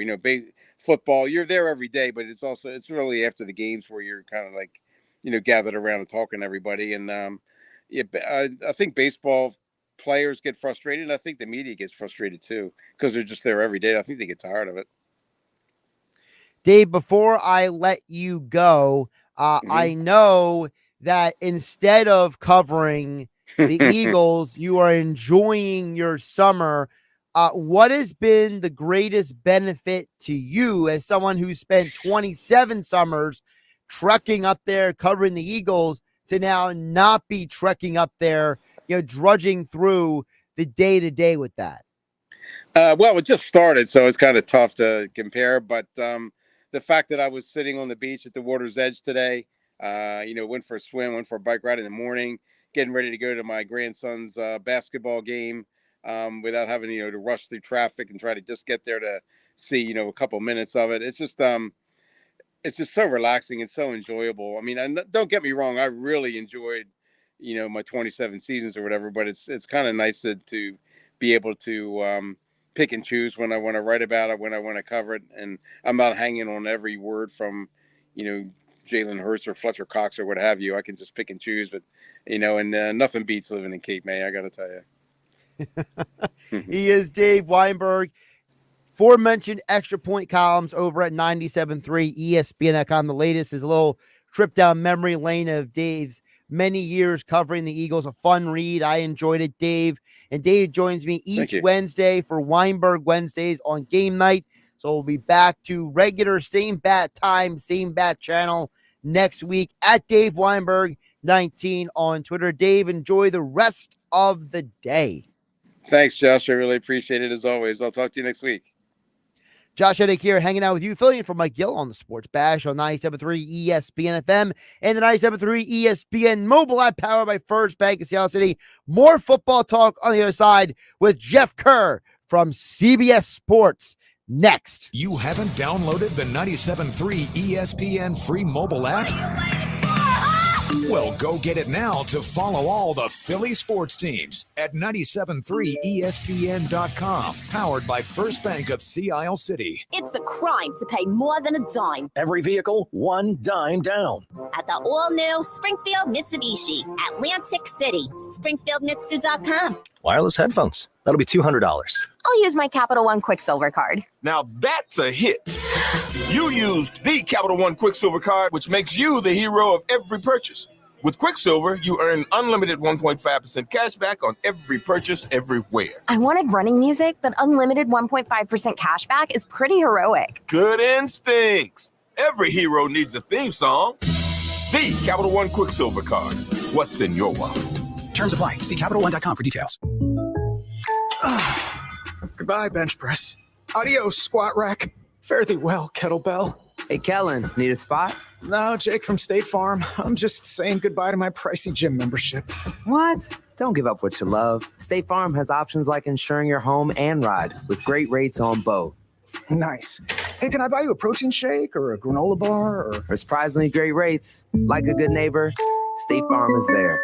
Call or go to statefarm.com for a quote today. The number of people doing business online has skyrocketed since the pandemic hit last year. So it has never been more important than now to make sure your business can be found online. Town Square can help you find more local customers with premium website services to help you grow your business faster when you visit mylocalcustomers.com.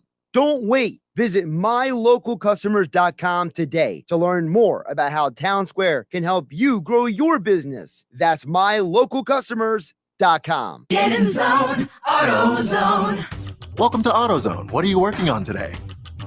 Thinking about gas mileage. An oil change with quality oil like Pennzoil Platinum Full Synthetic can help your engine get more out of every mile.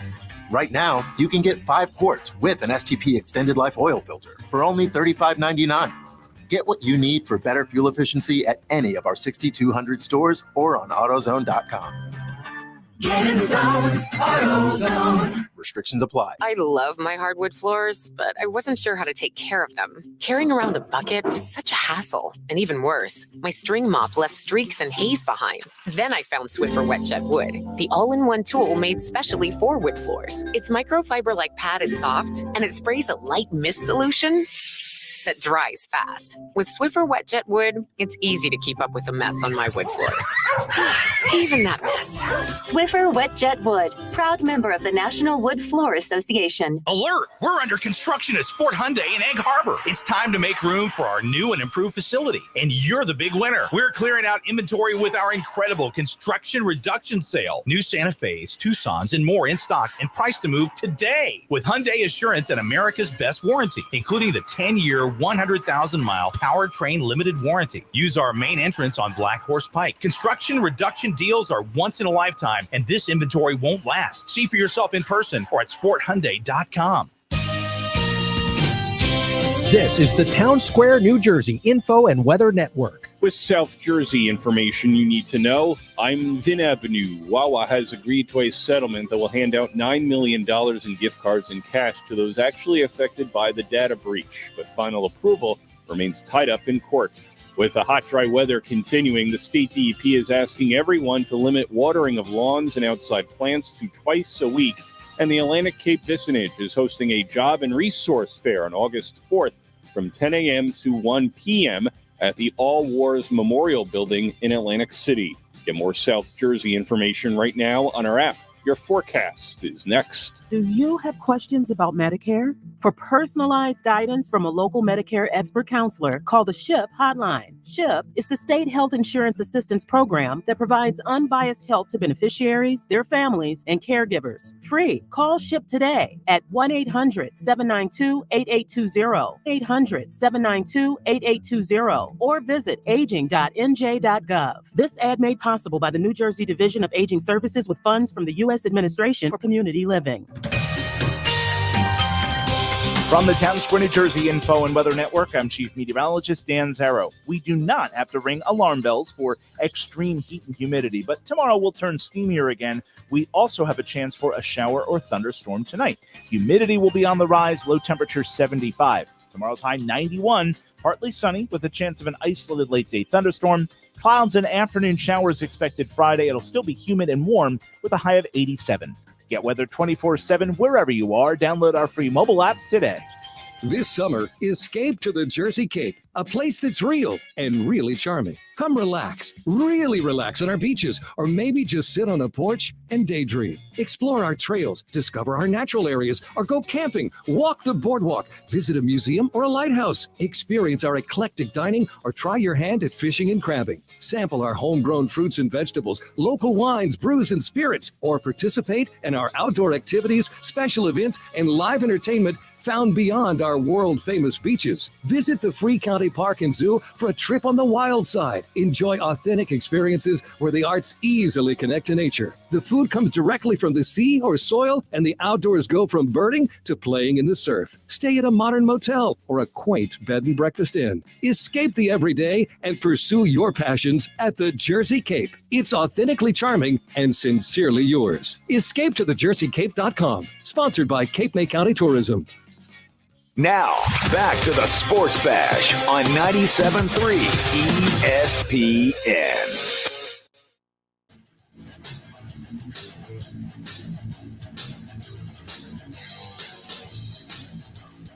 Five o'clock hour of the Sports Bash here on 97.3 ESPN FM, being brought to you by American Airlines and Atlantic City International Airport. ACY now is your one-stop ticket to over 90 domestic international destinations.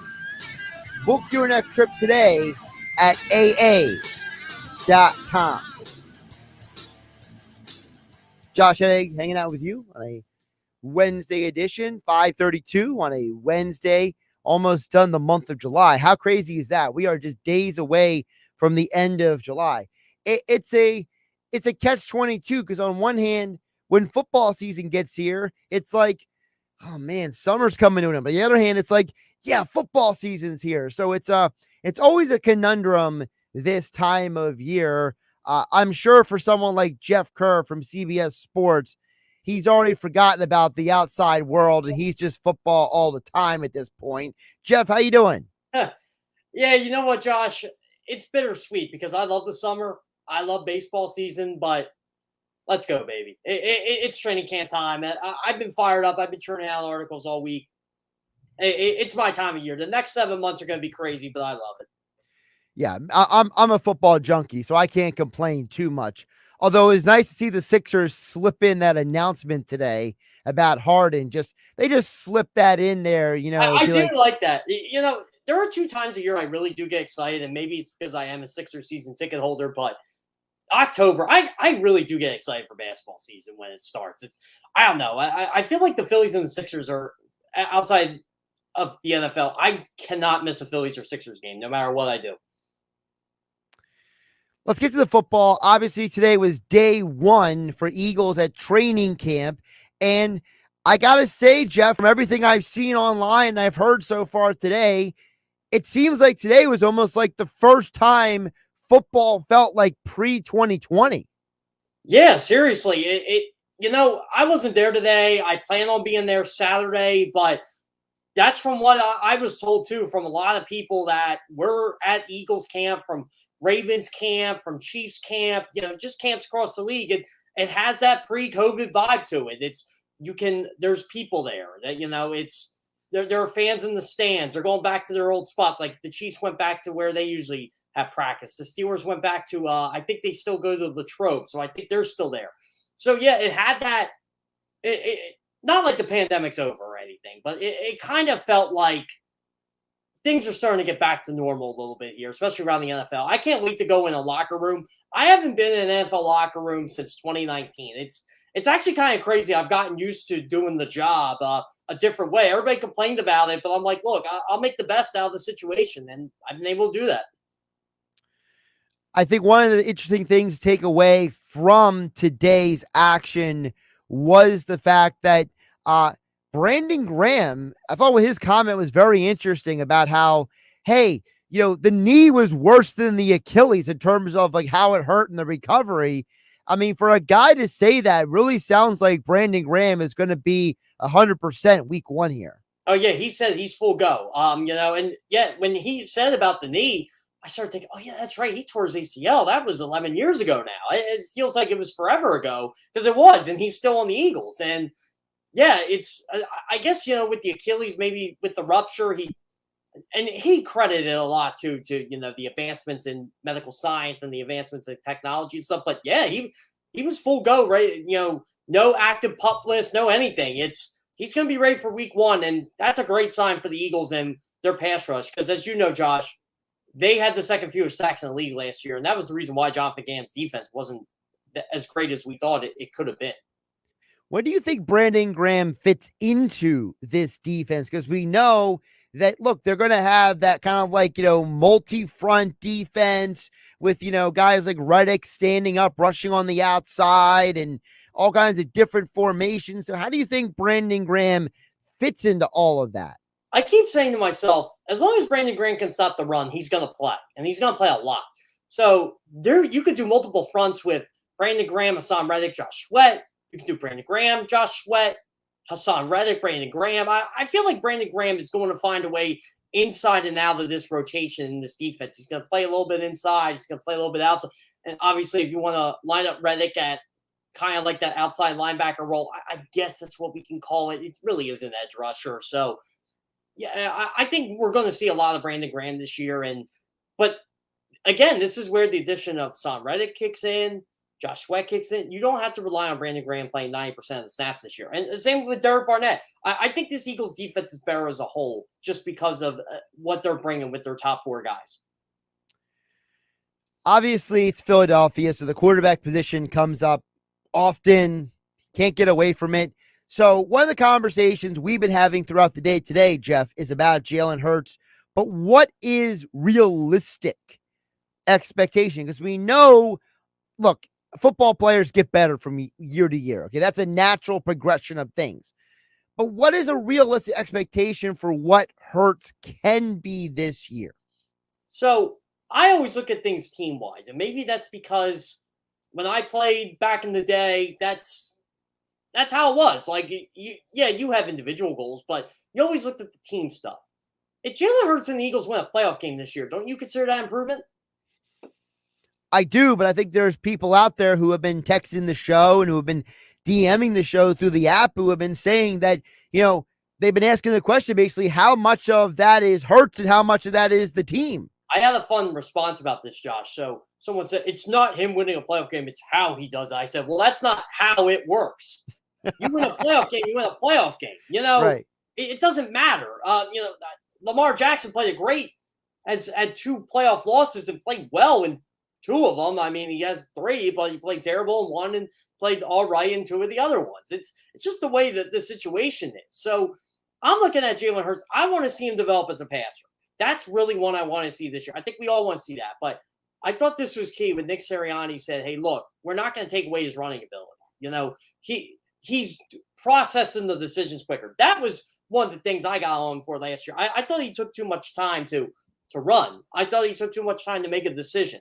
Now that he kind of knows, I think this what correlates with A.J. Brown, Devonta Smith being there, Dallas Goedert being there, Jalen Hurts is going to trust his receivers a lot more. Like, I love Quez Watkins and all these guys too, but last year in that playoff game, you can't tell me you could win with those guys. Like, Jalen Hurts was the wide open Quez Watkins. I'm like, did he though? Did he really? Think about that for a second. You guys are stopping film. You don't stop film. And that's what frustrated me last year. I'm like, you are not winning Super Bowls with a rookie Devonta Smith, a second-year player Quez Watkins who was learning how to play, regularly, and whatever else they trotted out there. I forget what they trotted out there. That's how bad it was last year. So, Jalen Reagor, that's right. So, sorry, my apologies, Jalen Reagor. But, yeah, you weren't winning a Super Bowl with that last year. You have a much better chance of going where you want to go with this receiver core. And I just wrote about this for CBS Sports today. Donovan McNabb in his early years had an aging Torrance Small, an aging Charles Johnson, James Thrash in his prime, take that for what you will, and a young Todd Pinkston. Yeah, that didn't strike fear in anybody. Jalen Hurts is getting A.J. Brown, an emerging Devonta Smith, an emerging Quez Watkins. You're going to actually see what Jalen Hurts is made of this year, and I kind of like it. Jeff, let's look at a couple other things around the NFL as well. Jeff Kerr covers the NFL for CBS Sports at Jeff Kerr, CBS on Twitter here on a Wednesday. Josh Hennig filling in for Mike Gill on 97.3 ESPN FM. I thought one of the interesting things this week, I always like to see who does and doesn't land on the PUP list at the beginning of the year. And what Brian Gutekunst said about Bakhtiari and his knee, I think he's got to have a lot of Packer fans concerned. Oh, I'd be concerned. That was a red flag to me. It wasn't like, he's going to be on the PUP list for a couple weeks. No, like David Bakhtiari, when he's healthy, is one of the best tackles in football. I have rated him amongst the best tackles in football. I thought him coming back was going to be monstrous for the Packers last year. But I got to be honest with you, and you got to give the Packers a lot of credit here.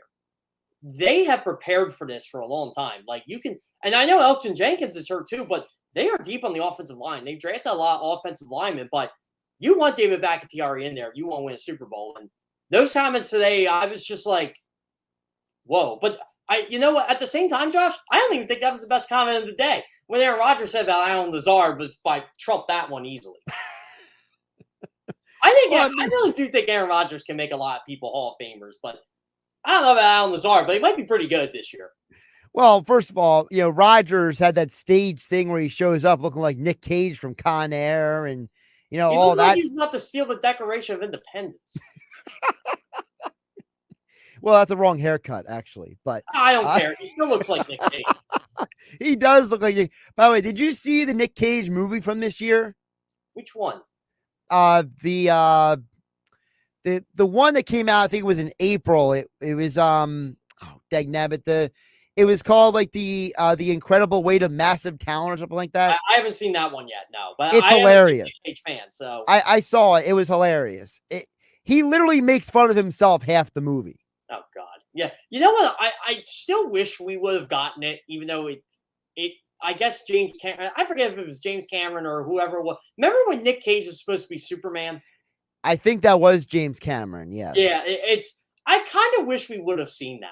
I'm just curious to see. Well, listen, if DC was like Marvel, they just have a multiverse movie and he would show up as Superman. But instead, DC is rebooting their reboot on top of their reboot. They're rebooting the reboots from like 20 years ago.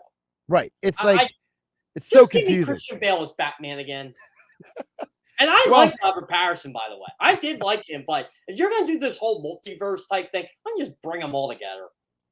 Oh my goodness! All right, back to the football field. Eagles. I can talk movies for hours. So I mean, I think Gil and I have talked movies for hours. Well, the thing is, I've watched more movies than Gil has. So Gil's all over the place, though. Gil, Gil hasn't been in a movie theater since the late '90s. I can believe that. So here's one for you. A relative of mine hasn't seen a movie. Went to a movie theater for the first time last week. The first time in 60 years. What did they go see, though? Oh, it was Elvis. That's what it was. Okay. I was like, all right. And from what my aunt told me, she couldn't believe movie theater chairs reclined. I'm like, that's the one thing you noticed? I'm like, there's a lot more. Hey, listen, those reclining chairs are pretty cool, though. I got to admit. Oh, I know. Oh, it's a game changer. That's why I like going. Well, I like going, number one, for the popcorn. There's something about the popcorn in your hand when you're watching a movie, you know? Once I saw the calorie intake of popcorn, no. Calorie counting has been the worst thing ever, by the way. When they announced how many calories are on stuff like they did in New York forever, that changed my life. I'd rather not know. A couple more things before I let you go, Jeff. Now that the 49ers have officially handed the reins to Trey Lance, does that accelerate or leave the Jimmy Garoppolo movement in neutral? They're waiting. I'll tell you what teams are doing right now. They're waiting for him to be cut because they can't afford him. So I wouldn't give them anything. Like, they don't want him there. They don't want him in the building. The only way Jimmy Garoppolo is going to suit up and play football for the San Francisco 49ers this year is if Trey Lance gets hurt in the next week or two. Like, significantly hurt. And I don't want to see that happen. So, I just think teams are waiting for the 49ers to cut Jimmy Garoppolo, or the 49ers are hoping for a team to have a Sam Bradford type injury. And you know how it works. Or not Sam Bradford. Teddy Bridgewater, sorry. Teddy Bridgewater, Yeah, Teddy Bridgewater type injury. And then you have to trade for Jimmy Garoppolo. And then you give up premium for him. But I just don't see it. I think the Cleveland Browns are going to be a team that swoops in, but not trade for him. Before I let you go, which fan reaction to a quarterback competition at training camp today was funnier to you?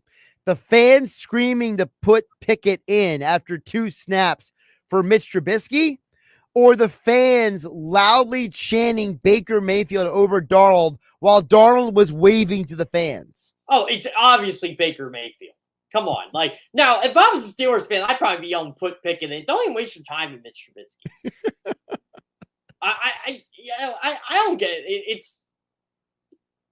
Look, I'll say this about Mitch Trubisky. I think he's a good guy. I don't know if he's a good quarterback. I don't think a year with Brian Dable's going to fix him. Just like I don't think Sam Darnold's going to be fixed. It's just play Baker Mayfield and Kenny Pickett and win football games. That's all I got to say about it. Although I did find it funny today that after the training camp practice that Baker talked about how Matt Rule is a great offensive mind, but the guy calling the plays is going to be McAdoo. So I don't know how that works. Can you imagine calling Ben McAdoo a great offensive mind? No, he called Rule. It's like, wait a minute, he's not even calling the plays. Can you imagine if he actually did, though? There are some things, like, everybody says training camp bingo, they're in the best shape of their life. I'm like, no, I'm here for the crazy stuff. I'm here for A.J. Brown basically saying why he defended Jalen Hurts as boldly as he did. Well, A.J. Brown's on his way to becoming a Philadelphia legend. He's sitting out there buying people jerseys at the pro shop. He knows how to win the fan base over. So when they turn on somebody, they're going to support him. T.O. figured it out years ago. He did. But I think A.J. Brown might have a better Eagles career than T.O. did. So Yeah. Well, I don't know. T.O.'s year and a half was pretty good. But yeah, if you're talking about longevity, then yeah, I think so. Yeah. He's Jeff Kerr at Jeff Kerr CBS on Twitter, covers the NFL. And we will talk to him again on Friday's edition of the Sports Bash. Jeff, go enjoy all the random pictures of Daryl Morey and James Harden now all over the internet. If they're, you know what, find someone that loves you like Daryl Morey loves James Harden. That means I'm probably going to be single for a while. Yeah, I think so too. That's what I'm looking for. I'm looking for that excessive love, and I'm not getting it. Jeff, take care of yourself. See you, Josh. Josh Hennig filling in for Mike Gill on the Sports Bash on 97.3 ESPN. We'll wrap up the show on the other side. Our love for sports is what makes us different from any other station in South Jersey. Oh, yeah! Number one for live sports and sports talk. 97.3 ESPN and the 97.3 ESPN free mobile app. Calling Philly sports fans. Travel with the pros at Philly Sports Trips. If you're a diehard Philly fan looking for some great Philly sports road trips, it's time to check out the full trip lineup at phillysportstrips.com. Staples has everything for school at great prices. So this year you won't go back to school. You'll be ready to move forward and master 5th grade math. I can't do this. It's impossible. Not you, Dad, your daughter. Staples will help her move forward. Right. Right now, Staples comp books and number 2 pencils are just 50 cents each. Plus, 2 pocket paper folders are only 25 cents each. Everything on your list at amazing prices. Staples, we're not going back. We're going forward to school. Ends 8/27 in store only, limit 30. Wireless headphones. That'll be $200. I'll use my Capital One Quicksilver card. Now that's a hit. You used the Capital One Quicksilver card, which makes you the hero of every purchase. With Quicksilver, you earn unlimited 1.5% cash back on every purchase everywhere. I wanted running music, but unlimited 1.5% cash back is pretty heroic. Good instincts. Every hero needs a theme song. The Capital One Quicksilver card. What's in your wallet?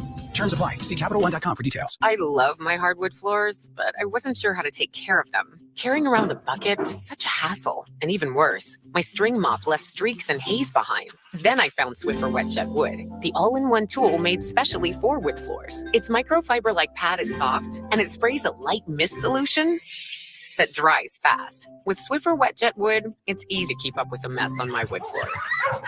Even that mess. Swiffer Wet Jet Wood, proud member of the National Wood Floor Association. I want the truth. You can't handle the truth. Did you take those big down payments? You're darn right I did. Your Honor, he is breaking the laws of Springfield. Springfield Mitsubishi, Atlantic City. They made it clear. It's a crime to pay more than a dime. Every new Mitsubishi, 1 dime down. Take them away. And at Springfield Mitsubishi, Atlantic City, ask for credit amnesty. If you bring home $350 a week, you could get up to $25,000 in credit. So, what's the beat on inventory? Other dealers are struggling, but not Springfield Mitsubishi, Atlantic City. 40 new Outlanders in stock now. An entire fleet of new and pre-owned. New Mitsubishis from just $17,000. It's a crime to pay more than a dime. Every vehicle, 1 dime down. At the all-new Springfield Mitsubishi, Atlantic City. In Pleasantville, they service all makes and models. Springfield Mitsubishi AC.com. Springfield Mitsubishi AC.com. New 22 Mirage, 16.4 dine down, $249 a month for 72 months at 3% APR, plus tax tag title to qualified buyers. Wendy's knows cold and soggy fries are the worst. So soggy. That's why we're serving up hot and crispy fries all day, every day. And all night until close. With natural cut potatoes, sea salted to perfection. Show me that potato skin. Wendy's hot and crispy aren't like other fries. We're your dream fry. Choose wisely. Choose Wendy's hot and crispy fries. Guaranteed to be hot and crispy. If yours aren't, bring them back and we'll replace them. Hey, I'm Andy. And every morning I wake up thinking about shaving. When I started Harry's almost a decade ago, the shaving industry was a mess. Flashy, overpriced razors as far as the eye could see. I just wanted a great shave at a fair price. Too much to ask? I didn't think so. And that's why I started Harry's. 10 years and 20 million Harry's customers later, we're still obsessed with giving you a quality shave experience. Sharper blades, a better lubricating strip, and making our handle grippy in all the right places. All upgrades based on your feedback. And it all comes at a great price. Seriously, as low as $2 per cartridge. These days, my mornings are a little bit different. Morning, girls. But I still wake up thinking about shaving. Our starter set has everything you need for a close, comfortable shave. 5-blade German-engineered razor, weighted handle, and shave gel. Get yours now for just $3 with free shipping, backed by our quality guarantee. Just go to harrys.com now and enter code TOWNSQUARE at checkout. That's harrys.com, code TOWNSQUARE. Get in zone, AutoZone. Welcome to AutoZone. What are you working on today? Thinking about gas mileage. An oil change with quality oil like Pennzoil Platinum Full Synthetic can help your engine get more out of every mile. Right now, you can get 5 quarts with an STP Extended Life oil filter for only $35.99. Get what you need for better fuel efficiency at any of our 6,200 stores or on AutoZone.com. Get in zone, AutoZone. Restrictions apply. Now, back to more Sports Bash with Mike Gill on 97.3 ESPN, South Jersey's sports leader. Josh Hennig wrapping up the show here on 97.3 ESPN, a Wednesday edition of the Sports Bash. Let's squeeze in a couple text messages in here, a couple DMs from the 97.3 ESPN mobile app. Text board is also open as always, 609-403-0973. A plethora of ways for you to join the conversation on the show. I didn't get to this text earlier, but Tom in the Villas chimes in at 609-403-0973 and says it seems like the main focus right now is Hurts and how he needs to show improvement this year, rightfully so. But am I wrong in thinking that Miles Sanders should also be part of that conversation? That's from Tom in the Villas. Tom, you're not wrong. And you're not wrong because, you know, Miles Sanders does not have a contract extension right now. So he's still currently playing on his rookie deal. He's got to show that he's worth keeping. From what I've read and heard, there's a lot of people in the Eagles organization that are enamored with Kenny Gainwell. There's a lot of people who love what Gainwell brings to the table. And don't forget that when Shane Steichen was the offensive coordinator out with the Chargers, he had Austin Eckler. So there's a lot of speculation that the Eagles look at Gainwell as a variation of Eckler. And that, you know, Miles Sanders, you know, it's not that he's in the doghouse, but this is the year he has to show what he can do, because between the soft tissue injuries and the drops the last couple of years, I think Sanders has gone from a guy that people had a lot of high hopes for to a guy who's having to prove that he's still part of this team's future.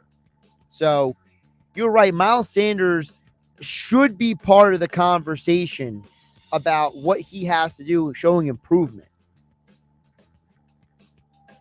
Look, if Miles Sanders can have a good year, he'll be another reason why this team, if they win 10, 11 games, does that. All right, thanks again to Jeff Kerr from CBS Sports columnist Dave Weinberg, NFL insider Adam Kaplan, and Ryan Rothstein for the Philadelphia CityCast for all joining me today. I'm Josh Hennig. I'll catch you tomorrow. Wake up with Keyshawn, J. Will, and Max. Weekday mornings at 6 on 97.3 ESPN and the free mobile app. This is either the Eagles or the Cowboys division. That's how I look at it. I mean, the Eagles are a very talented team. We talked about, obviously, getting A.J. Brown. Like, they have all the pieces right there. Their defense is solid. But when it's all said and done, to me, it's between the Cowboys and the Eagles. Keyshawn, J. Will, and Max. Listen weekday mornings at 6 on 97.3 ESPN and the free mobile app.